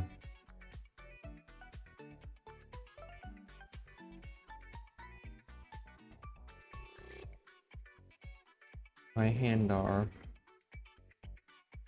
Ultimates are like I don't think I'll ever play. I mean, I'm not even continuing like Savage Raids going to Dawn Trail, but I don't think I'll even like go into like ultimate raiding like with other stuff because like, I feel like one thing I can get used to is the movements. What I can't really get into is the thinking on the fly and like puzzle solving. I am not very good at puzzle solving. Like even after I cleared Wu, I don't really. I was just following people for the Ifrit dash. I don't have any. People explain like the Ifrit dash to me. I'm like, I still don't understand the dash. Like it seems like it's just like variations upon variations that like I don't understand. Yeah, so I probably me myself I won't really partake in ultimates. Ultimates can be eaten? They can be eaten? If that's what you're talking about. Oh, partake. Oh.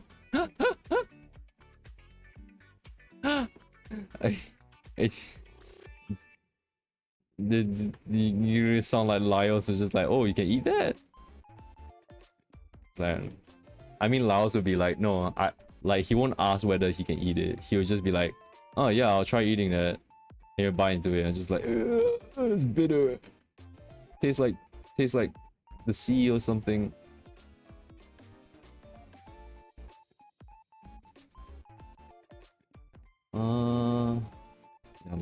Yabai.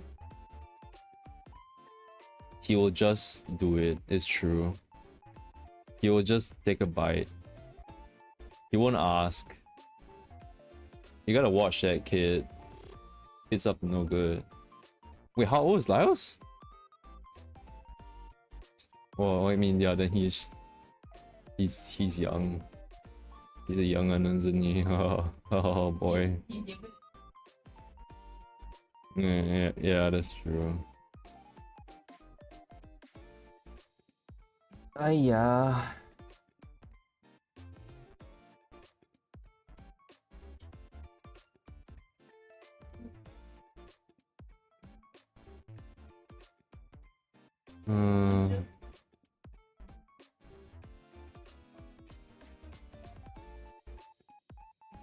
Yeah, I don't know.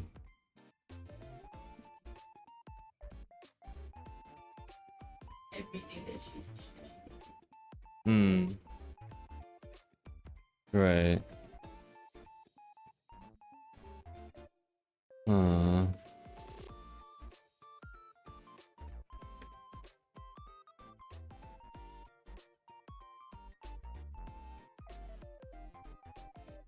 she doesn't want to say anything. It comes down to like, oh, I just keep my things.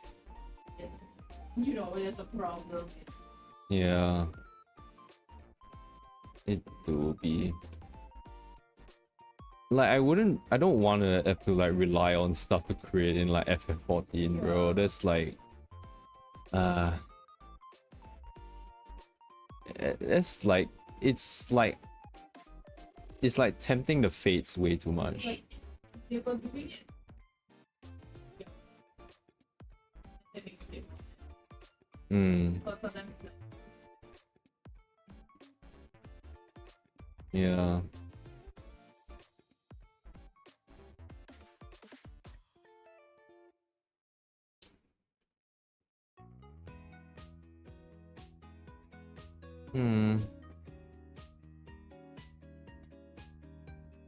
so I just thought it was kind of like, Yeah.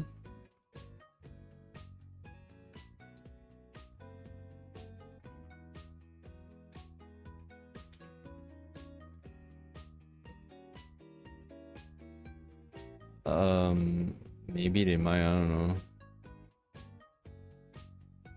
You want me to mute myself? no, it's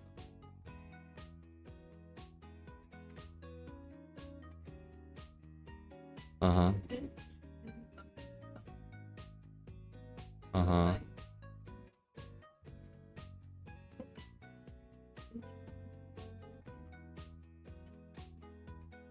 what they want to hear.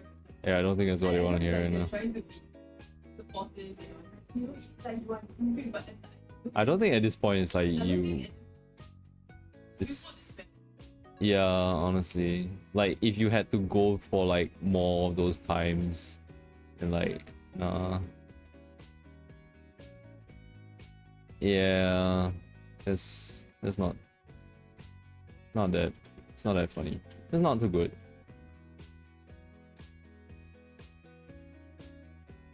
Oh boy.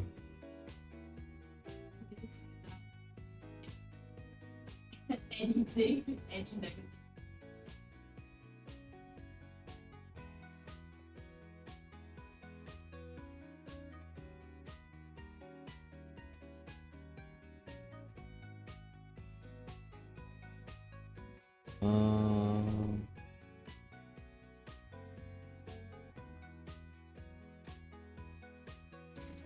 I think this might be enough.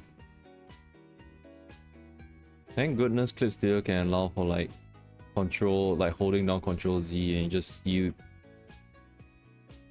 Control Z in like Clip Studio is just way better than Photoshop.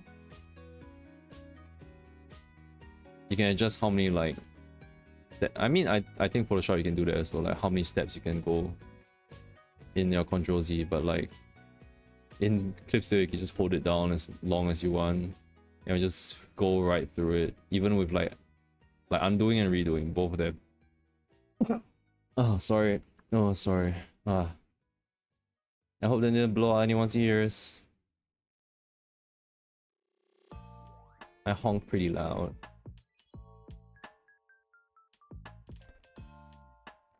You know how honks even louder? Garish Battle, and he's having his 3D live, not 3D live, 3D showcase tomorrow. Oh yeah, I won't be able to catch that, but you will. Until you like, I don't know, you're on Twitter and like, assuming you're not sleeping lah. Yeah. That's why. You're not gonna forget.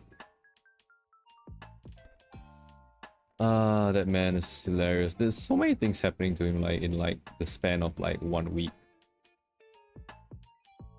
2 weeks.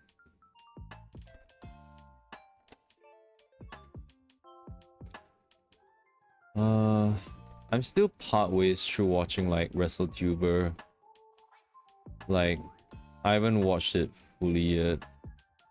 I just know that he won and that there's like he lost, so I guess he's the Mr. Gavis Battle WrestleTuber 2024 champion, but not really.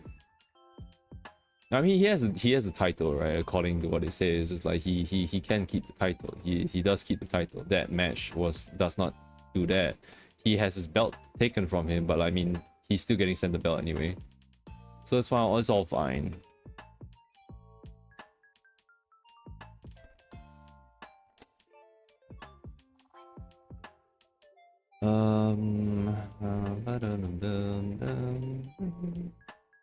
Okay, I am going to not touch this section for now. I'm going to move on to the next sections because like I spent like a very long time on this. I'll BRB. I need to use the loo. Control S, everybody. Goodbye. I'll be back.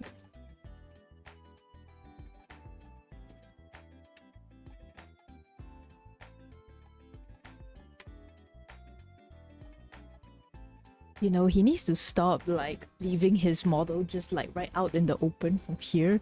Like, lol, this man. I could just do anything right now, you know. I could help him complete this artwork like right now. He would never know. I could just like draw some stupid thing. Like, I don't know.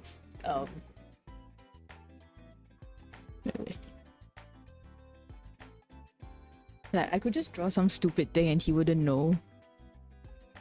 Right?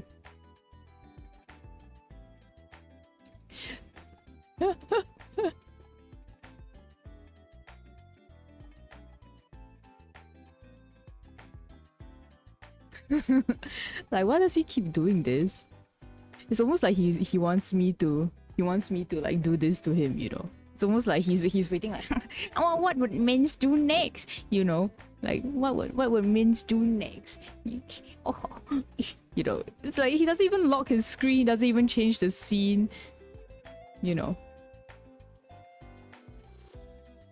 Like he's so funny. He's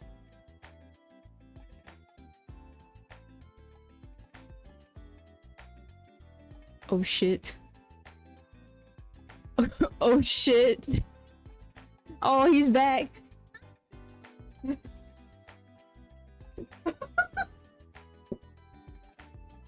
What? Hey. Bitch, what's that doing there? What do you mean? Hey. Stop.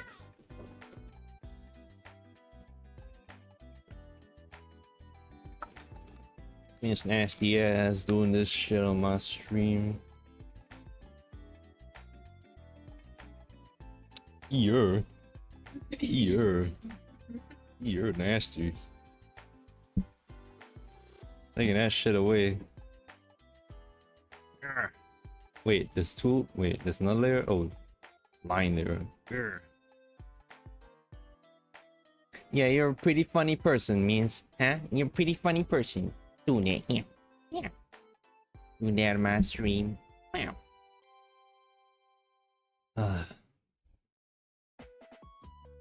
She's absolutely cute. Hey, Babu. Give her smoochers. Yeah.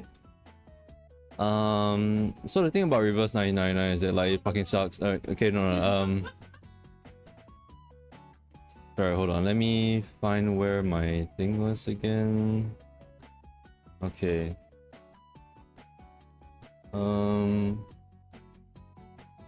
Yeah, I mean, there's nothing else that I really kind of want to talk about. There's another stuff that I want to talk about, like I could talk about, but like I'd rather talk about this. So like yesterday I was just ranting a lot to Mints about Reverse 1999, and the thing about it is because there's a character that I like in that game called Spethadia.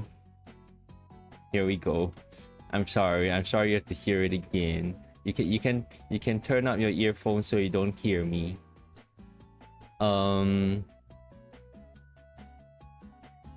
Yeah, there's this character called Spathadia that was in the previous event, and she's a punchy girl, so I was like, oh yeah, I saved up for her and stuff. And I think that she's just not even very good. It's more like she's kind of broken, and not in a good way. She's terrible. She's kind of terrible.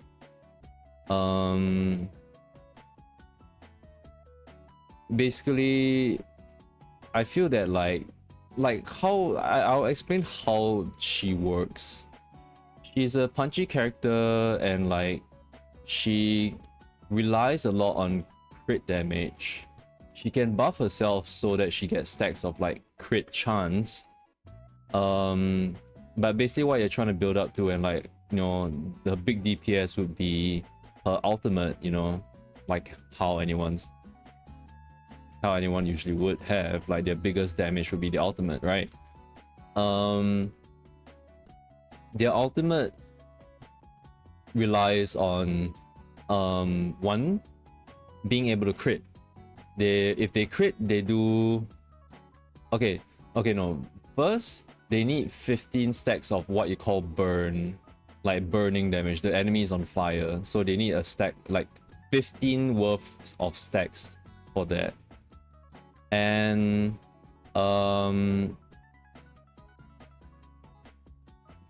when the enemy has 15 stacks, her crit damage will go up by 40%, which is a lot, is a big percentage.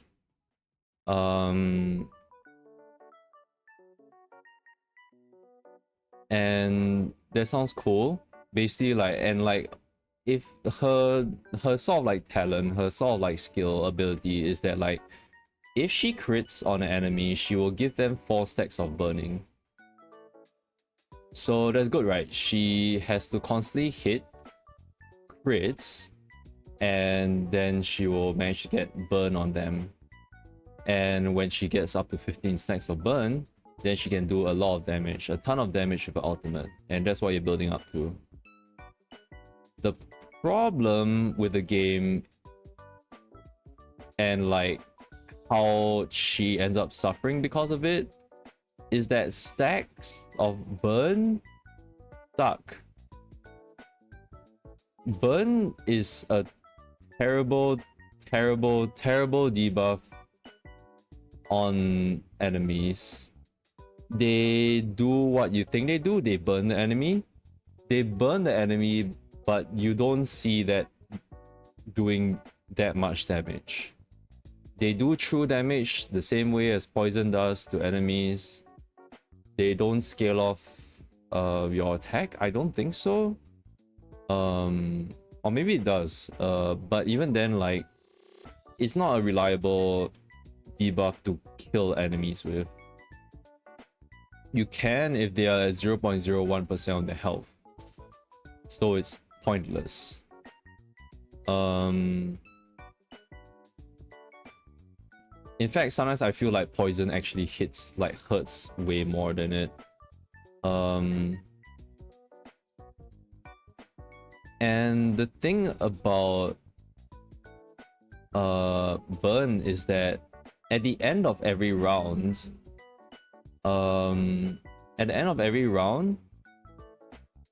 the stacks of burn, the number of it will be halved. So the issue here, like, after knowing that, like, you know, you can probably think, yes, that sounds like absolute shit. Yes, Michi, you're right. That does sound like stupid shit. Because what happens is that, like, here's the thought process. If you want Spathadia to do her damage, the maximum damage, she must be she must be able to crit.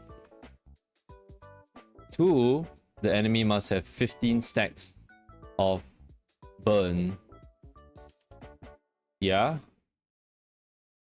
So to do that, like she has to have a buff, like a buff ready, so that she can like pretty much confirm crit.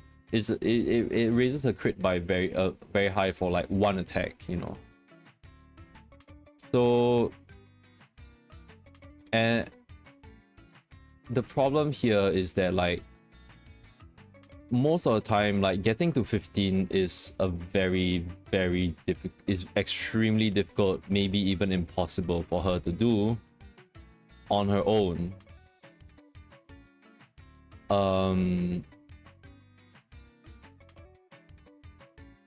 Like she's like, if she crits on an enemy, she gives them 4 stacks. Okay, say the enemy has like 4 stacks of burn right now. She crits, she gives them 4 stacks. What happens on the end of the round? From 8 stacks, it gets halved to 4 stacks. So it was a net 0 gain of stacks of burn. Do you see the issue now? If you had more, if you had like 12 stacks of like, if you have 12 stacks of burn, and you inflict burn, you get 16. At the end of the round, you get back to 8. So the problem here is that you need to have everything set up in one turn to be able to maximize her damage. And the issue is that in a lot of fights, you're not using one character to like play like all 3 cards. You're not using her to just do all 3 of her actions to set herself up and like apply enough burn and like be able to do her ultimate. Like it's really, excuse the language, it's really fucking retarded.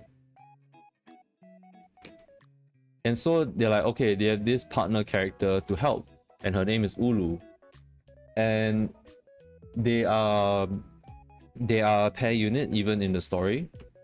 Ulu will give the enemy 3 stacks of burn at the start of every round. She has an attack that gives 1 stack of burn to 2 enemies. And at level 3 she gets 3 stacks of burn. Yeah, like she's kind of okay with giving burn, but I don't think she she excels even less than Spathalia at giving burn. So in that sense, like, you need her to like upkeep the burn, but she's pretty much just there for her passive. That's all she does, honestly. You don't use her to like 1 stack of burn, 1 stack of burn, 1 stack of burn. That doesn't work. If you 1 stack of burn, 1 stack of burn, 1 stack of burn, and it halves every round, you're not going to go anywhere near 15. 15 is a lot. You're not gonna hit that at all. So at times when I hit that, and I have Spathalia do her ultimate attack, sometimes she doesn't crit, and that basically means nothing. She she doesn't get the maximum damage at all.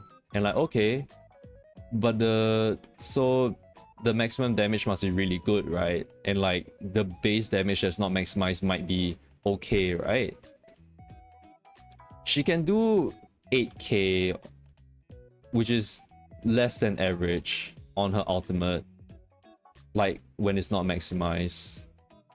She can do less than average, and when she does her ultimate, it can go to like 20k maybe, but like I'm not hitting like 40k. I'm not hitting like ridiculous amounts considering all the work that I have to put in for this girl to upkeep that fucking 15 stacks of like burn that you're halving every end of the round.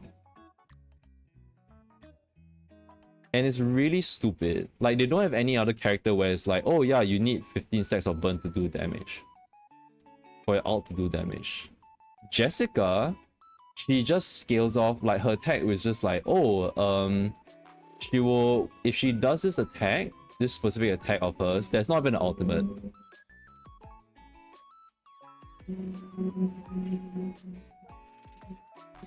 Sorry, there was a stupid bike outside. When Jessica like does this one skill, there's not even an ultimate. Depending on the number of stacks of poison, she does more damage. It doesn't, it's nothing, there's no hard count to it. It's not saying like, oh, the enemy must be at 6 stacks of poison for this to actually do any damage. Plus, you must have crit. It isn't that. And she does way more damage than her. And like, it's like there's and like she doesn't, there's not even an ultimate skill. And that thing can hit for like 20k as well already. 15k. And like, that's me not even using Sotheby. Sotheby who can like apply like more than like, we can probably like have more than 3 stacks on it. Like for me, I was like, okay, I can have like 3 stacks of poison as Jessica, or 4 stacks of poison like at most. And like poison reduces by 1 at the end of every round. Poison reduces by 1 step at the end of every round, so it's not as detrimental as burn, where burn is like you can see literally a stack of 20 burn drop to 10.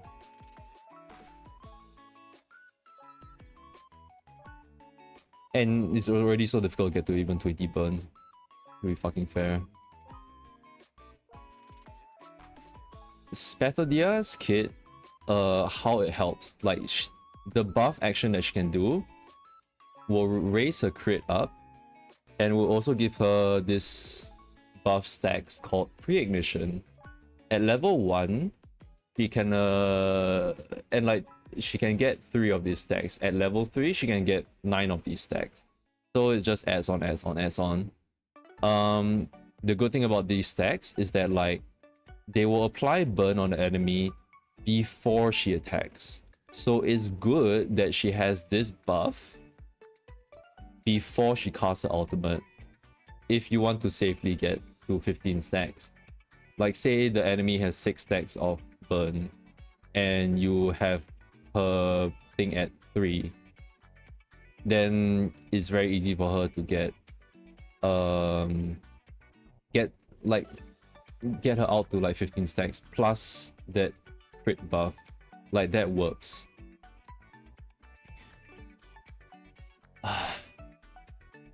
The issue is even getting it to like a level 3 like buff attack, bro. Like it depends on the fight. If the fight is something where I need someone to do a damage, a debuff onto the enemy for them to even like get more damage, to get even proper damage, to take away their like damage reduction like buff.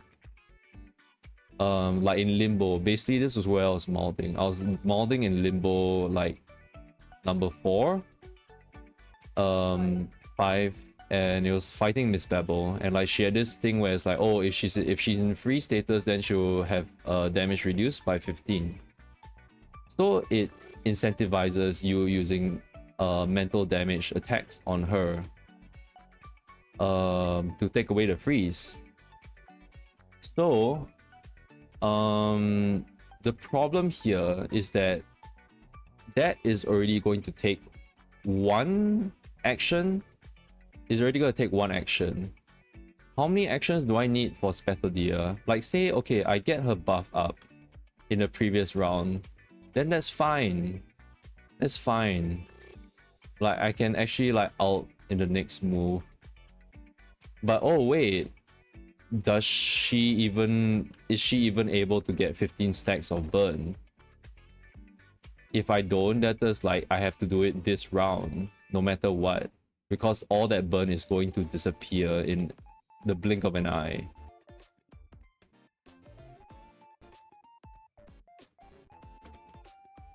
And Ulu's shit does not do any, like ultimate does not do any damage. She does give a buff that's like, oh, damage buff and like defense buff to the allies, but she's really weak. Like that buff is only double. Like it's like what, 15% only, 1.5? That's not big. That's not worth anything. You can do Soneto's normal buff and that does the same thing. I might be wrong. It might be different. But essentially for her it's even stupider because she's like at 15 stacks. If the enemy has 15 stacks of burn, those buffs that she casts will be doubled. And with her alone, that's not gonna fucking happen. That's never ever ever ever going to fucking happen at all. She's useless without Spethadia. I'm being very horrible with my words, but like she's useless without Spethadia. And like, I don't want to rag on these characters because like I feel like this is not them. This is the fucking developers at fucking Reverse 1999. You what? Green Hawk?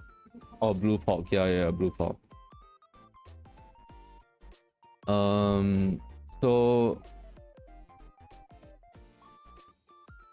So basically, if you're using Ulu on her own, she's never going to benefit from that ult at all. You have to use Spethadia. And I haven't even mentioned that this character that's supposed to be paired up with Spethadia, Ulu, like, she's of a different element. There's beast, like, Spethadia's beast, like, element, like, basically red color, and, like, Ulu is, like, earth element, like, brown color. So, most of the time in these games, like, you're going to go into these, the fights using, like, characters that are strong against this certain element of enemies. It's structured that way. You would suffer a lot if you ever bring like allies that are of like an element that is just like weak to the enemies, you know. So like that doesn't even work in the first place with them. So Spethadia is gonna do like worse damage if like going against like things that she's not like strong against. I don't know. I feel like it's just what I'm like really pissed about is that I saved up for this character that I like and I can't even make this character work.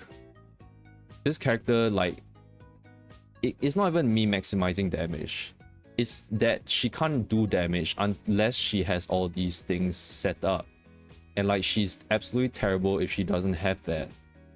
Like, why would I pick her over someone else? Like, freaking Melania or something like that. I don't even have that person. But like that, those are other beast like element characters. Like there's other beast element characters that are DPS and like they do a much better job than she does while being even less strategical. Like she requires so much. It's like I'm playing fucking like pre-Shadowbringers Monk, that kind of thing. Like where if I drop off my buff and like stuff, like it's so detrimental to me. And that is like, there you go with Samurai, just doesn't even give the fucking flying shit. And like Samurai just like, why am I not even playing Samurai? Like why are you playing Monk and like entering raid or some shit like that?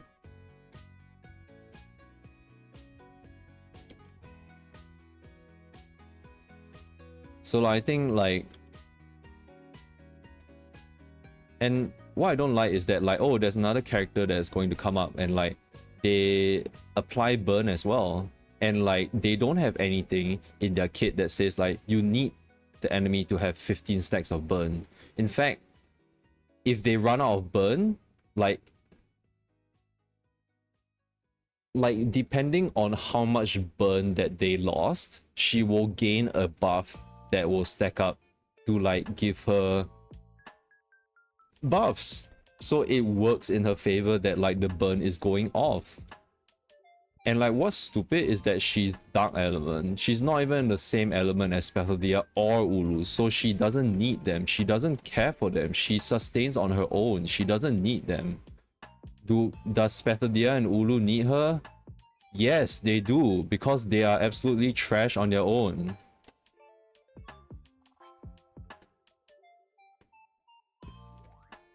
So I just dumbed it down to like, okay, this game has shit on my characters, the characters that I like.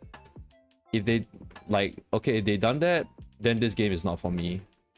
This game is not for me. I don't think there's been any character that's been as bad as this. There's no character that needs this much like fucking stupid requirement and shit.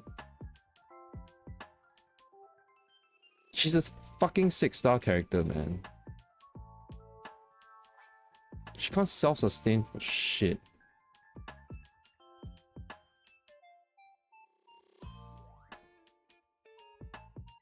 And like, supposedly she's very like powerful, or not very powerful, like she's workable in like other game modes, which is like raids where like there is like no timer, the number of turns can keep going and going and going and going and kind of thing. But I don't care about those modes. Why are you saying that this character can only work in these kind of modes? Shouldn't they excel in these kind of modes and like be okay in modes outside of it? Why are you making this character built like that? Because like 90% of your content are not those modes. The high-end content is not those modes, bro. Like, what are you doing?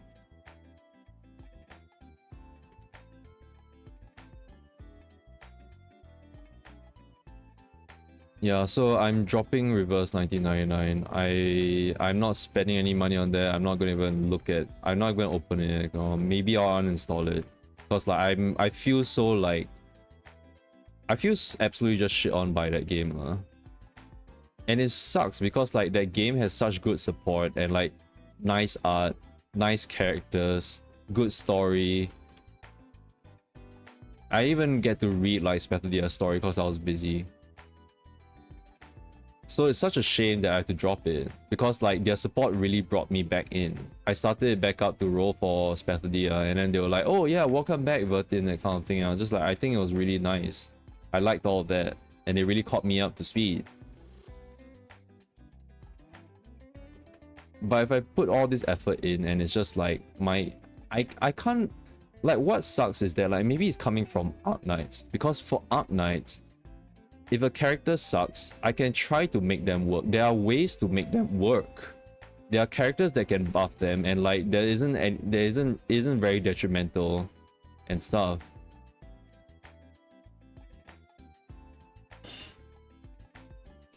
Like even if Frostleaf sucks, right? You can put her together with like Holderer, and like her bind will actually like maybe make something out of it. Like she might not be as good as Chupai, but like maybe she can make something off of it.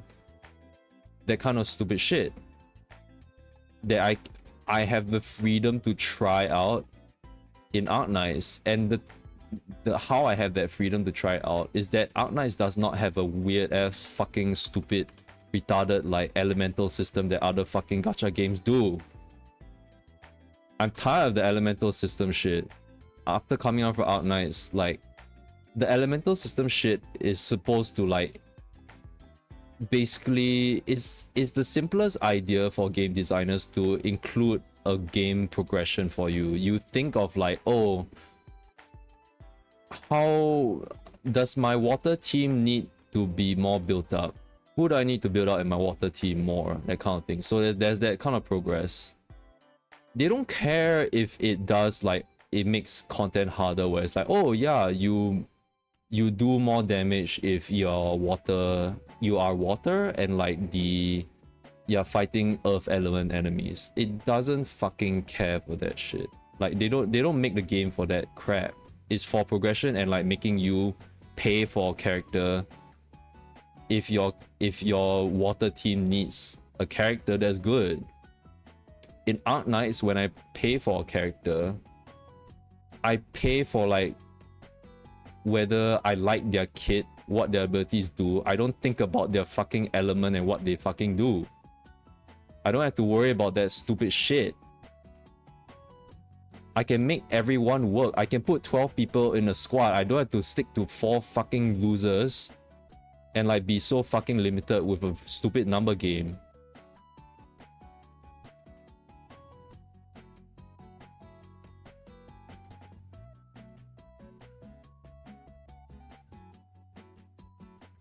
So like it's just something that I would say that Arknights does better, and I prefer like way more. I really like, after like coming off from Reverse and like having to experience that, I'm actually resenting games with elemental systems.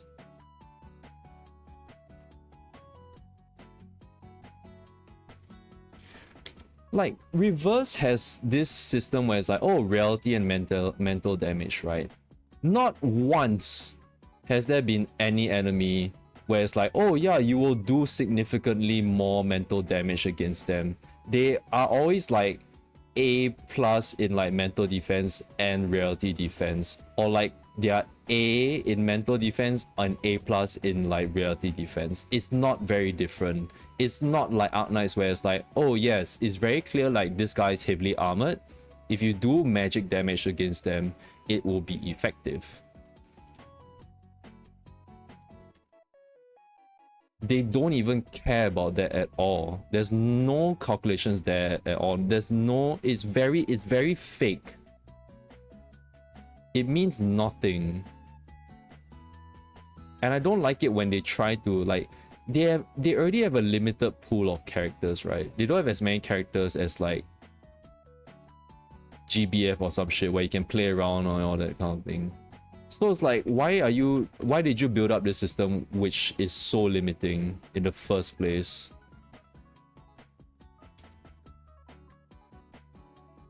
I'm not incentivized to build a character that's like supposed to do mental damage or like reality damage.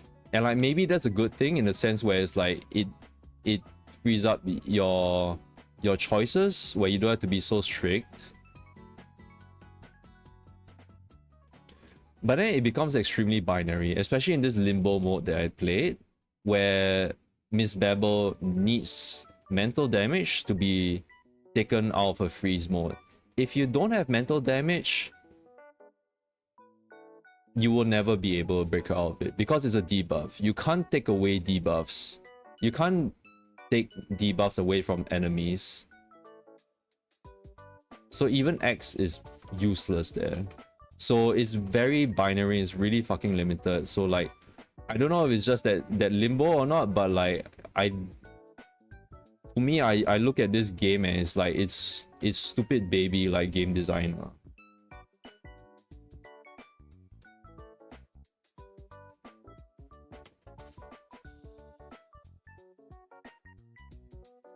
Like, has anybody really enjoyed the elemental system in games?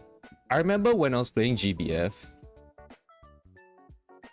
one elemental team, like, oh, my dark elemental team would excel, and then my earth elemental team would absolutely suck so much. And then the characters in each of those elements are very specific as well. The dark element in GBF is very reliant on killing themselves so that they can do more damage. The one in water can do more crit, I think. I don't know. And earth is like, what, they have more defense. Like, fuck that shit lah. Nobody cares about fucking defense in these kind of games lah. People do DPS lah.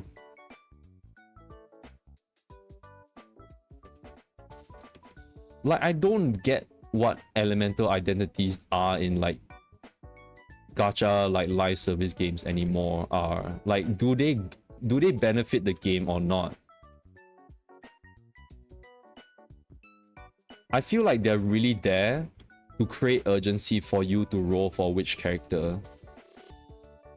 And when you roll for that character, you're not even rolling for like their kit, you're rolling for like, oh, my water team needs someone.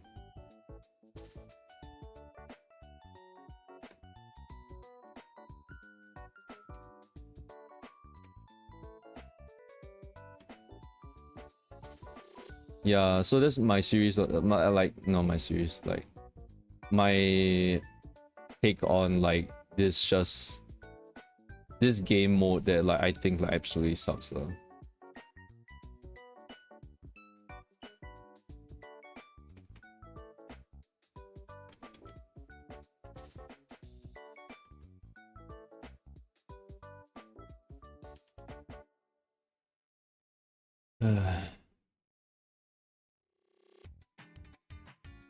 It's not Pokemon, man. Why even doing elemental shit? You probably don't even care about them in games. And like now games are also just thinking of like every single like weird ass word for like these elements. Beast element, earth element, plant element, star element. Dude, it's just blue, red, green, man. And yellow.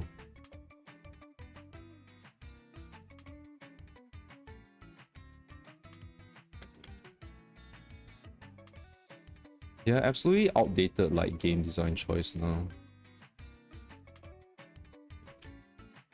And sorry, I'm gonna be like absolutely like really going down on Arknight's like phallus. But like it just feels like kind of crazy to think that like in this gacha environment they chose to do a tower defense. I was just kind of like thinking like in what mind, in what kind of thoughts was going into it when they were like, oh yeah, I want to make a tower defense game. I'm like, you have all these characters, usually people would make some RPG thing, not a tower defense. And then the way they constructed the tower defense does not have elements. The only elements are reality damage and mental arts damage and just physical damage. That's it. And they actually make that play out. You have very specific people for that. You have like casters, like who can cast arts damage, and like you have a lot of other classes who can normally just do physical damage. So if you need a caster, if you need arts damage, you know who to look for the most part.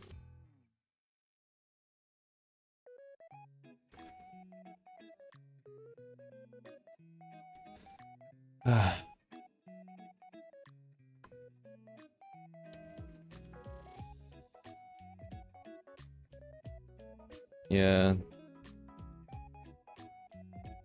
Maybe I'll pick up freaking Uma Musume or some shit.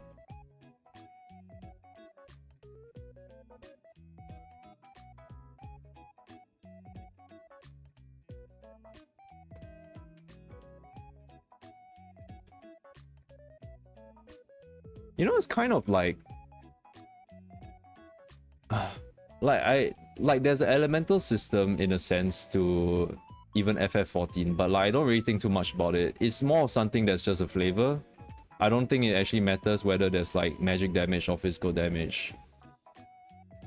There has been zero applications of that. Maybe in the previous like expansions when like it was a Realm Reborn, then like maybe it was something that mattered. But I mean, I don't really have too much of a problem with it because it doesn't really make any one class better than the other in terms of that.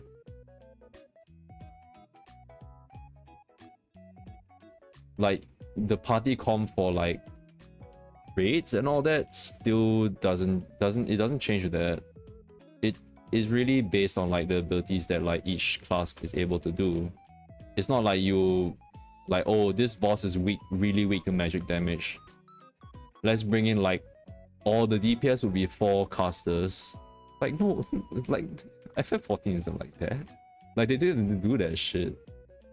So it's just something that's like outdated and like no one really cares about it. It's something that's like you only really utilize that if you're like old and decrepit and like you can't think like for your game. You must only create this weird like urgency and demand by creating an elemental system.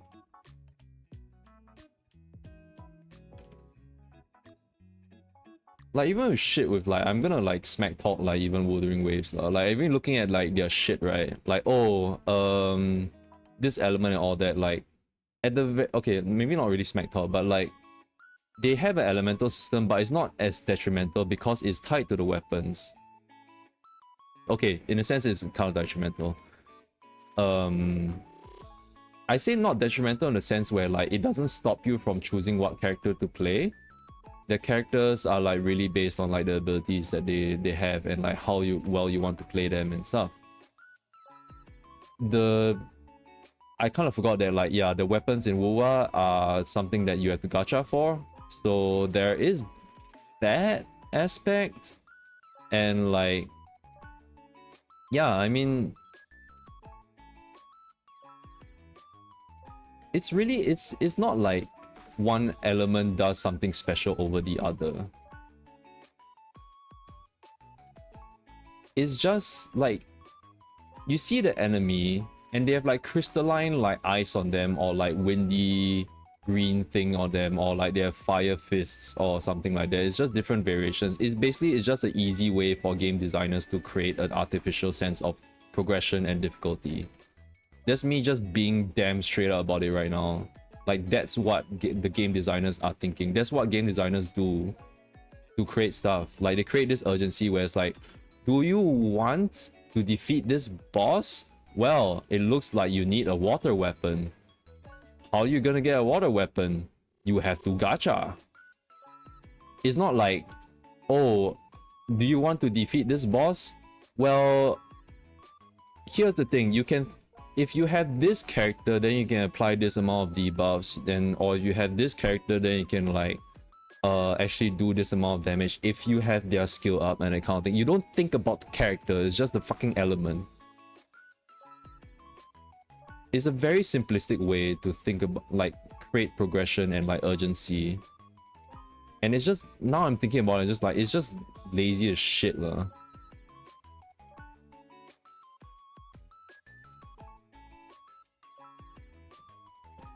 Sorry, I was hoping that I would talk more about Monster Hunter so like I didn't have to talk about it reverse. But I guess it will come out sooner or later.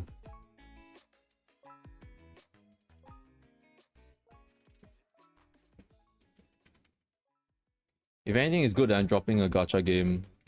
If anything is bad, that I'm dropping a game that's probably good in other senses. Like, it's a good game.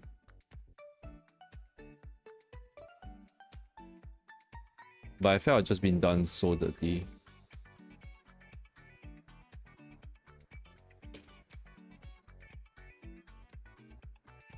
Who cares? If I have time to play something now, just like, it's time to drop off the gacha games and like play other console games and stuff, right?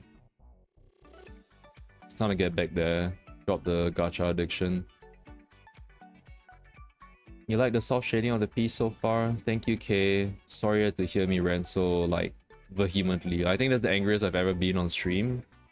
Thankfully, it wasn't about something regarding streams. It was something regarding some, yeah, just state of gacha games and like the stupid shit.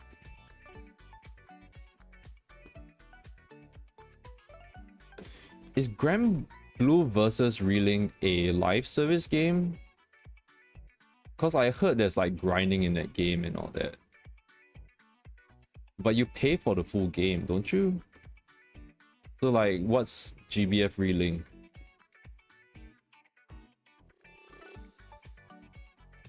There's cool gacha games like that, yeah. I never fell off of a gacha game this hard before.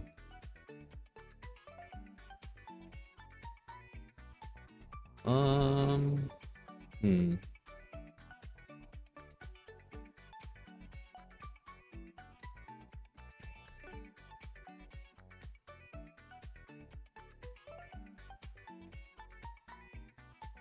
Nah.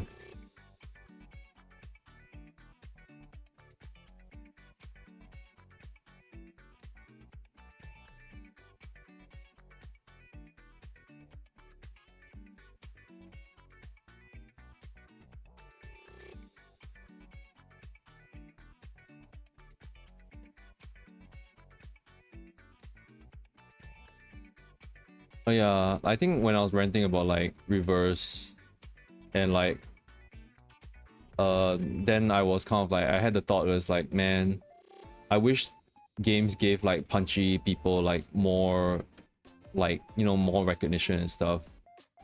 Like I feel like a lot of the times in video games, punchy things are usually very nerfed.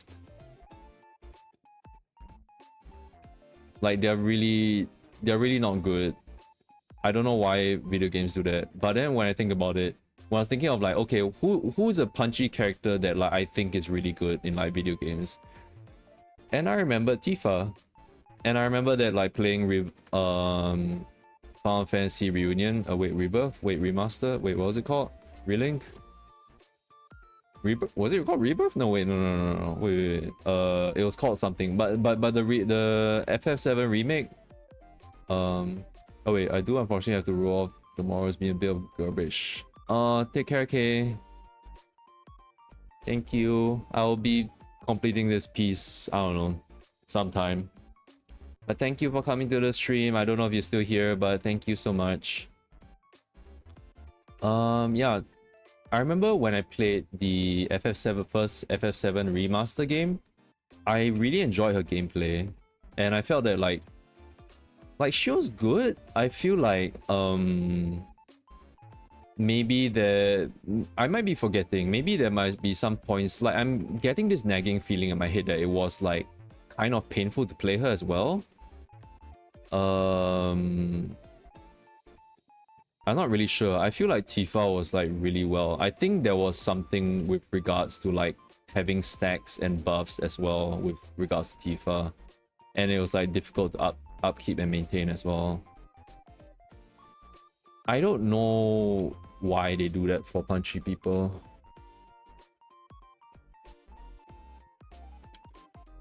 I don't know if it's me being sensitive and being like, oh yeah, it's just punchy people, like they're suffering from this or not. Like maybe it's not, maybe every other like class or character like has that as well. I mean, I can say that about like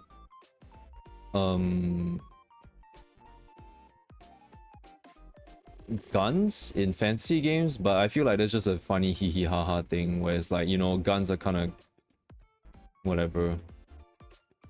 In like, I played Phantasy Star before. I feel like guns in that game feel very weak. But Phantasy Star Online 2 had this double gun class, and like that was pretty fun. I don't know, like I don't think I was doing it all that much damage, but I was very stylish and like it was really fun. That's pretty much all I remember about it.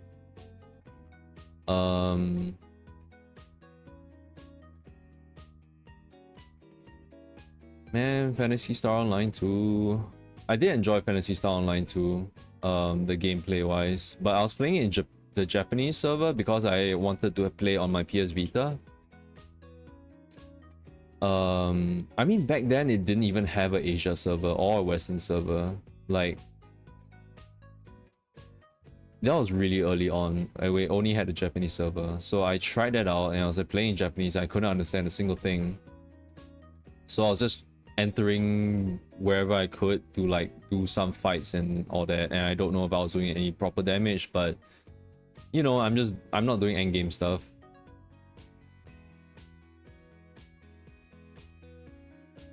Yeah, I think softening this out is a little better.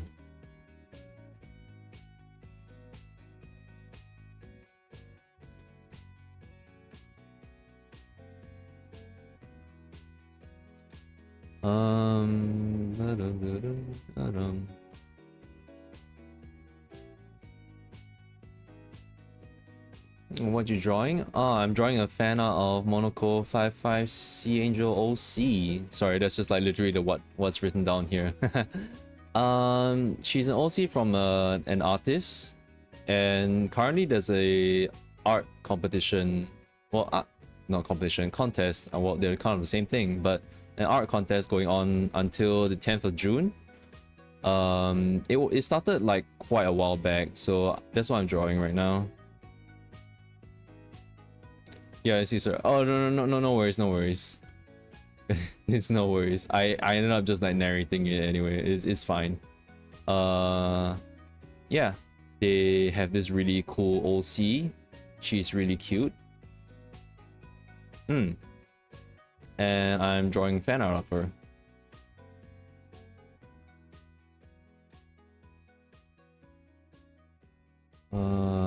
Boy.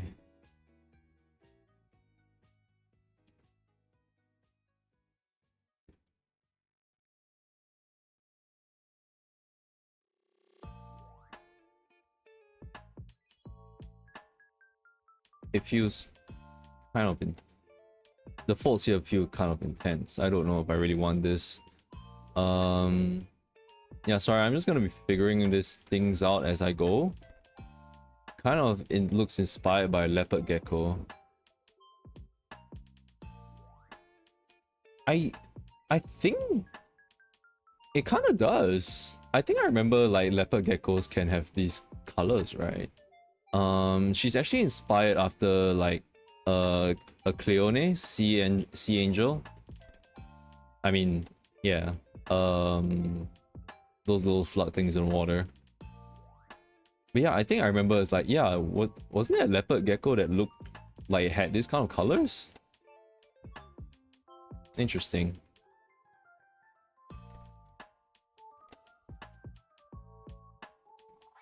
Oh, and the big tail. Yeah. Geckos with their big fat tails, right? Oop. Very sharp noises outside. I'm sorry about that. That caught on the mic. Yeah, the tail's really big. I think on the Cleone is like actually also a really big tail. Now that I think about it. Yeah, that's kind of funny.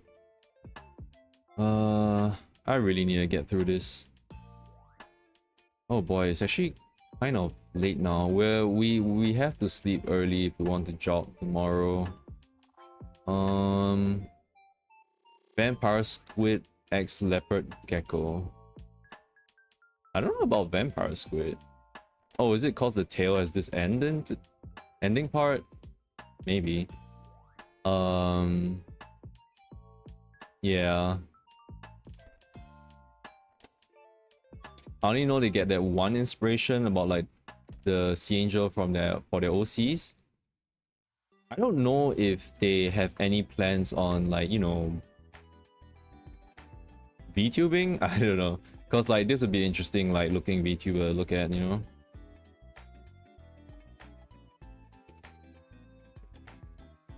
Get them sea creature, sea creatures.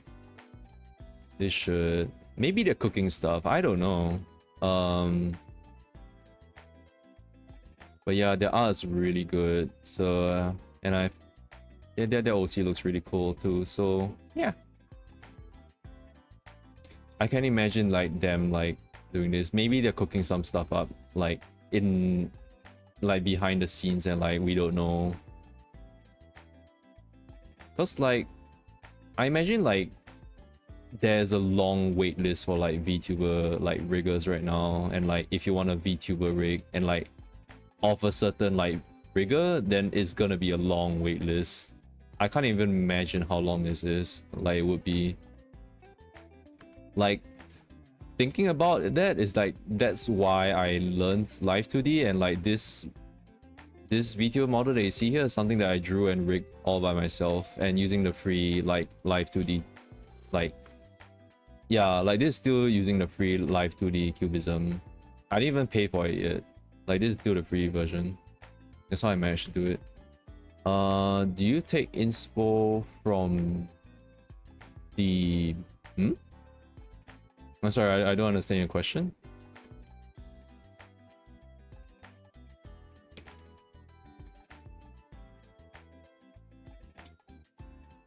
Okay. Do you take inspiration from them? No, I actually I don't really take inspiration from them. I kind of like do my own thing. But if you say like maybe from referencing, then like currently I don't have their reference image open. Mainly because like I don't really want to I'm very afraid of like sort of like imitating the art style. Because I'm not very used to fan arts. I'm very used to drawing my own stuff. A lot of times when I try to draw fan art before, I find myself imitating the rendering style of like that character. Like say I was doing fan art of Neural from Arc Knights, and I was really inspired by like the artist like rendering style, and so I had their file opened up, and when I tried to render, I ended up following their piece, like how they drew that character, and like I was just like, you know what, I'm gonna stop this fan art piece because like I don't want to do this with that mindset. Yeah, so I'm just gonna try to render this. Like I have the colors somewhat down, and yeah,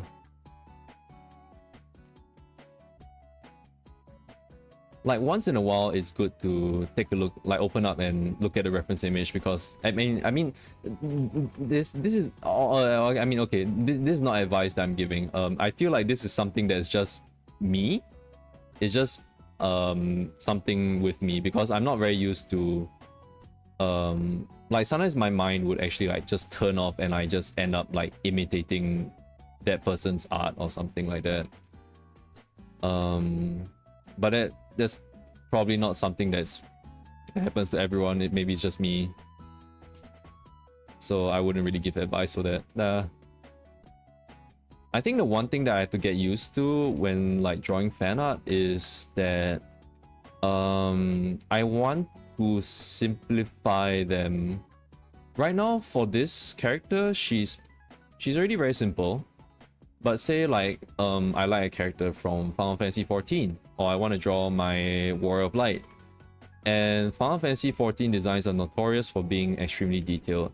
And what I want to learn from that, looking at like other fan artists of FF14 fan artists, is that some of them are able to streamline the details. Some of them are able to streamline the details such that they don't have to draw everything, because when I try to draw like the FF14 like designs, I tend to hyper focus and like on like including being as like on point with like these armor designs and all that, and I end up wasting a lot of time. And like, yeah, that's the one thing I have to learn, which is like looking at a reference or like of fan art and stuff, and like trying to simplify that so I can draw faster.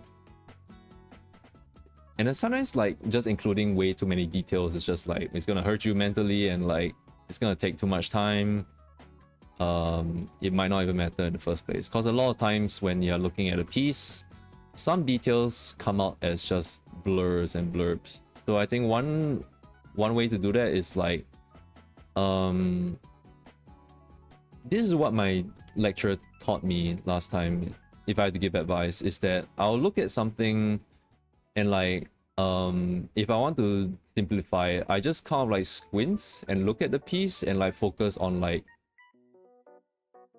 looking at the piece or like reference as a blur, as a blob. And like that's how my lecturer like gives advice on like how to determine what color, like what kind of colors do we see when we sort of reference like when we sort of like a subject drawing reference. Like how do you paint an apple red, and like if you want to reference that color, then you can blur your squint and blur your eyes so that it's a blob, and you have like less colors to like for your brain to process and worry about.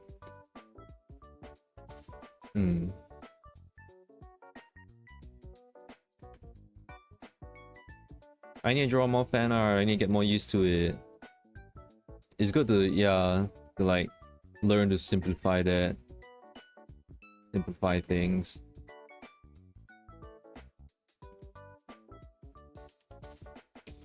Whoa! Whoa, whoa, whoa, whoa, whoa.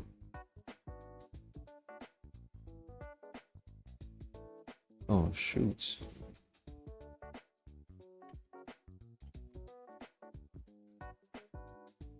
I need to clean this part up.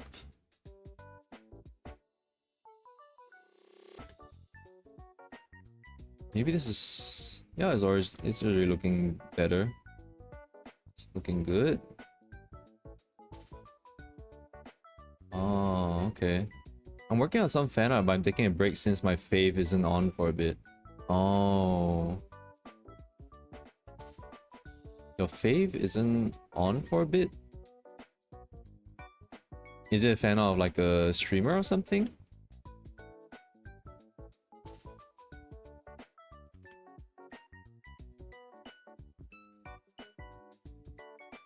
Ah, I see, I see. Well, I hope they come back on and soon. You can show them fan art.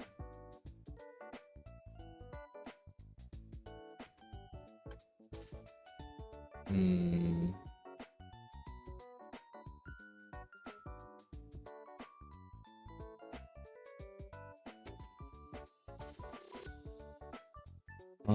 Da-da-dum.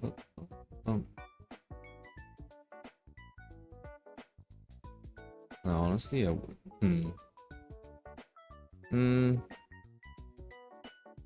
Okay, I will think about reflective lights like later on. I think I'll do it on another layer. Right now I'm just gonna do this base like shadow layer. Okay.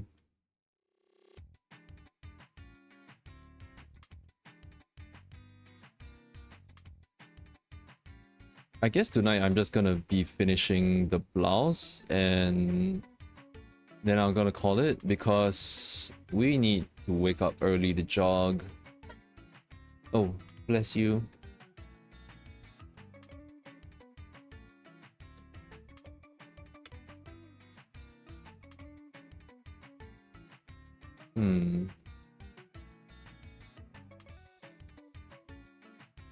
Get that health in. Yeah, we're trying. It's honestly really difficult. Like, doctors telling me I have like a skill issue. No, they don't literally tell me that I have a skill issue. They just tell me like, oh yeah, okay, you have a fatty liver and stuff, or like you need to improve your health. You need to improve your like get more exercise in. I'm just like, if I don't have anything else that I really want to do, then like yeah, but I need to like play games for my mental stability and like do my own art to improve myself and all that. And like I learned to cook as well. I'm like, I don't really have time for this. So like the only time that we're kind of making for now is like once on the weekend and early in the morning so that we can get it out of the way so that we both can do stuff without worrying about it.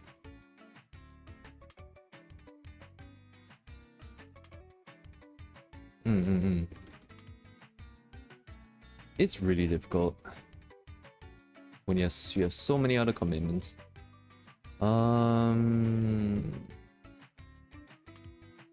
It's kind of weird. I feel like there's a little bit of light blue in here, but I'm not gonna worry about it right now. Okay. I can add in the highlights a bit more.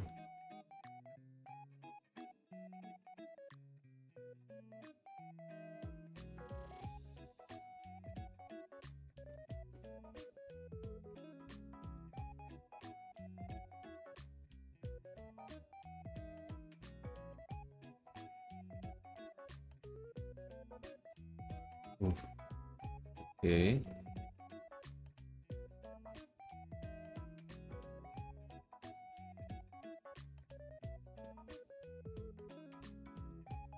I'm gonna overlay the crap out of this whenever I'm done with it.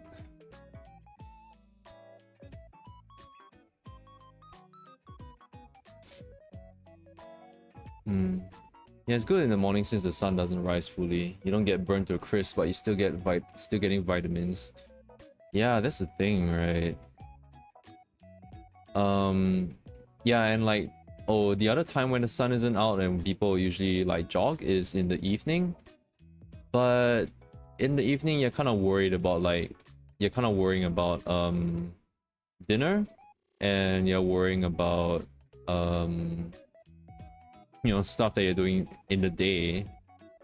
And like some people that I know is just like, oh yeah, after work they'll go back home and then they'll go for a jog or something, and then they'll eat dinner later. But the thing is that they eat dinner later at like what, 10 o'clock? I'm like, bro, how you what? I don't want to wait until eating dinner at like 10 or 9 or something. Like I want to eat.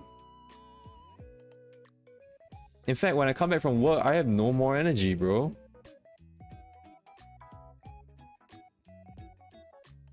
I don't know how some people do this. Like, what is their work-life balance? I mean, the work-life balance is that, like, I guess they don't really have any.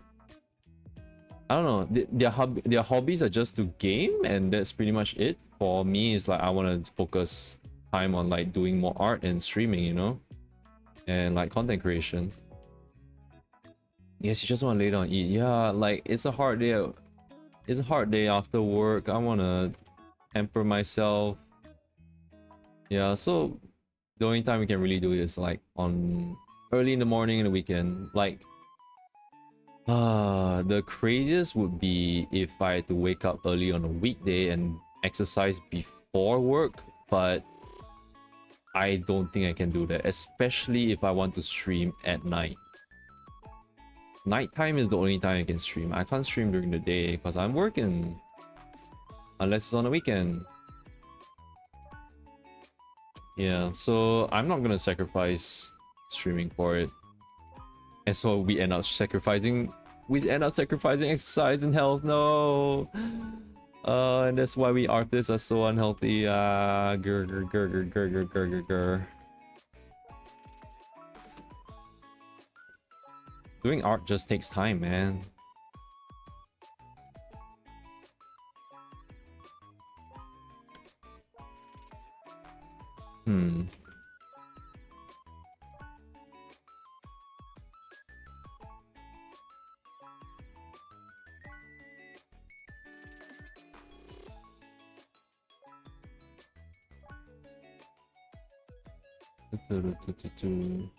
Art is something you have to set aside time for. Yes, exactly.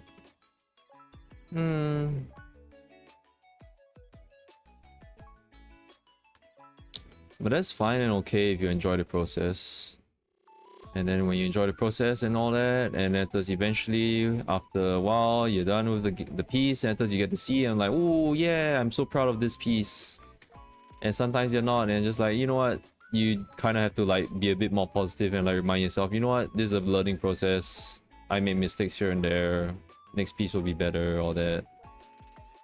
That's why I have to tell myself. That's why I have so many whips. I'm a whip tuber. WIP, by the way. Not WHIP. No. I'm not into that.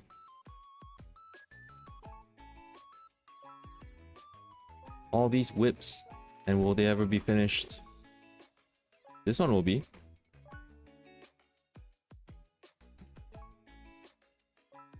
I just got out a big art slump. Didn't draw for 12 days. Art can be real frustrating. Yeah, I really can. Like, I got my model out and stuff after a really long time of not really doing much art for myself and like drawing for myself. I was just like spending time just gaming, and I wasn't putting in the hours to like draw art. And that went on for like a few years, like after school. Like I got so burnt out after school, like it was so demanding. So I just stopped drawing until like a few years later. I'm glad you're out of that slump though. We gotta take our breaks once in a while.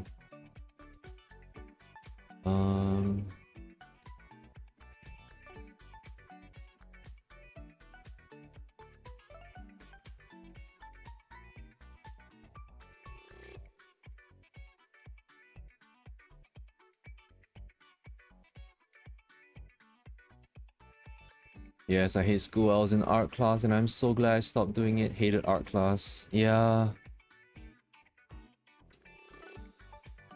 Yeah, it's ironic when you think about it that way. I mean, art has its ups and downs. It's like it's a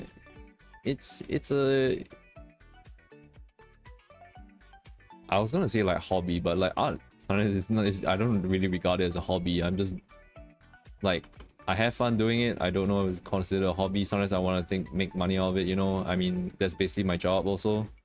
But yeah, art is just a media that's a profession. Yeah, there it is. It's a profession that's yeah. It's just it can be ironic like that. Some people outside art, they think like, oh yeah, you're drawing, you're having fun, and like, nah, like, especially when like money's involved and you're trying to draw for a living, it takes a lot out of you. It's a lot of mental.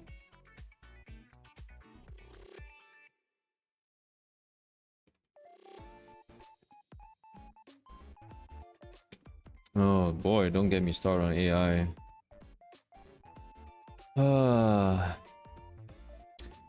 I feel that AI is something that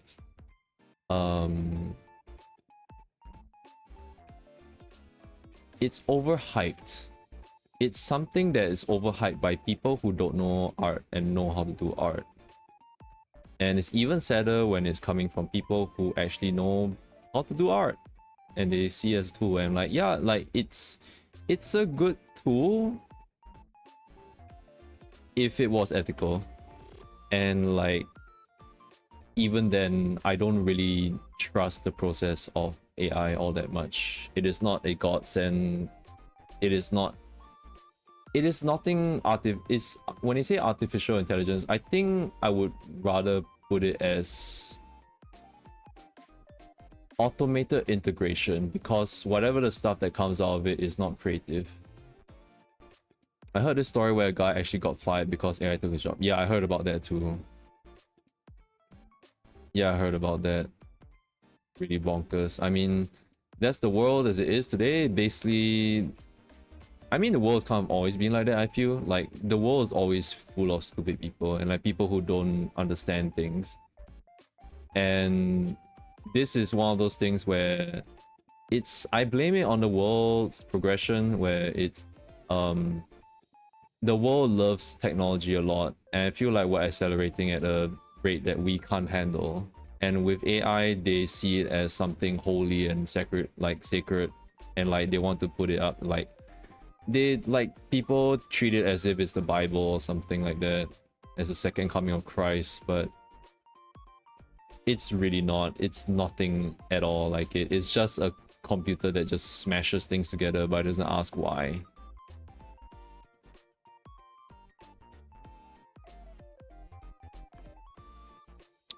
AI is just taking from other artists, so it's not even life-changing. It's just taking from people who effort in. Yeah, that's the thing. And like, people outside of art just don't like, it's literally thievery in front of their eyes, and they don't care about it because it's something that benefits them, and they think it's something that benefits them.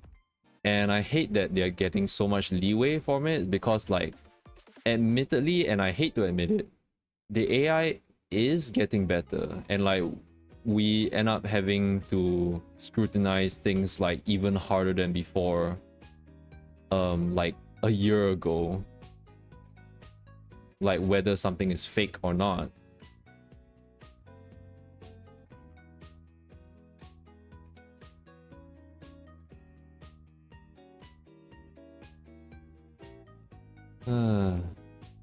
Okay.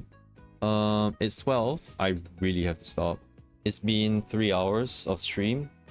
So I talked a lot about Monster Hunter Wilds, and I ended up ranting a lot about Reverse 1999 as well. I'm so sorry I ranted so much about it. I'm sorry to those who had to hear it. But thank you for listening and watching me nonetheless. As much as I want to talk about like AI, or maybe I don't want to go about it, because like, oh boy, it's gonna tire me out so much thinking about it. Yeah, so in the end, I didn't manage to complete all that I wanted to do. I'm left with... Okay, but it's a very big part that I've managed to do. The other big part left is her hair. So there's a few little parts left to draw. Patterns to include on her hair and her pupils. I actually just realized I did not paint as well. Her socks. Those socks, bro. One shoe. I've rendered this shoe like in the previous stream and I just like left it. I'm gonna worry about it another time. Hope we finish soon. Yeah, I hope I finish soon too. I have like, oh dear, I have literally 8 more days. It's starting to get really scary. But I am at least done with the background for the most part. The floor is something that I still have to work on, but I will be getting some cool ass CSP brushes for it. I'll be buying them and we'll probably see them. I'll be working on it off stream. I can finish it, it's just how well it's going to be, I guess. Yeah.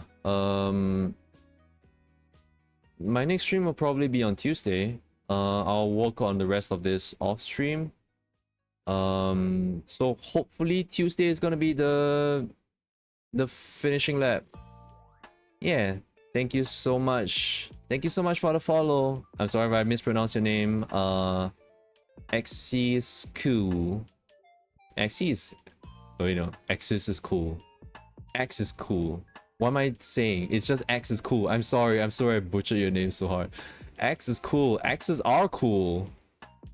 Unless X is a person, X is also cool.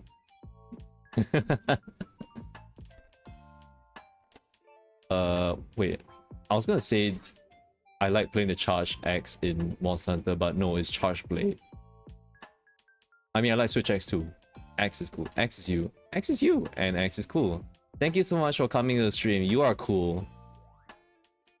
You're awesome. Thank you for coming to the stream, and I'll be signing off. See you guys on Tuesday. Goodbye. Thank you so much for the follow again. Goodbye. Wait, hold on. Wait. Oh. Choto. Okay, no, I'm at 49 follows. I literally have one more follow until I can hit the affiliate like achievement for that. Well, hopefully soon. Thank you so much. Goodbye.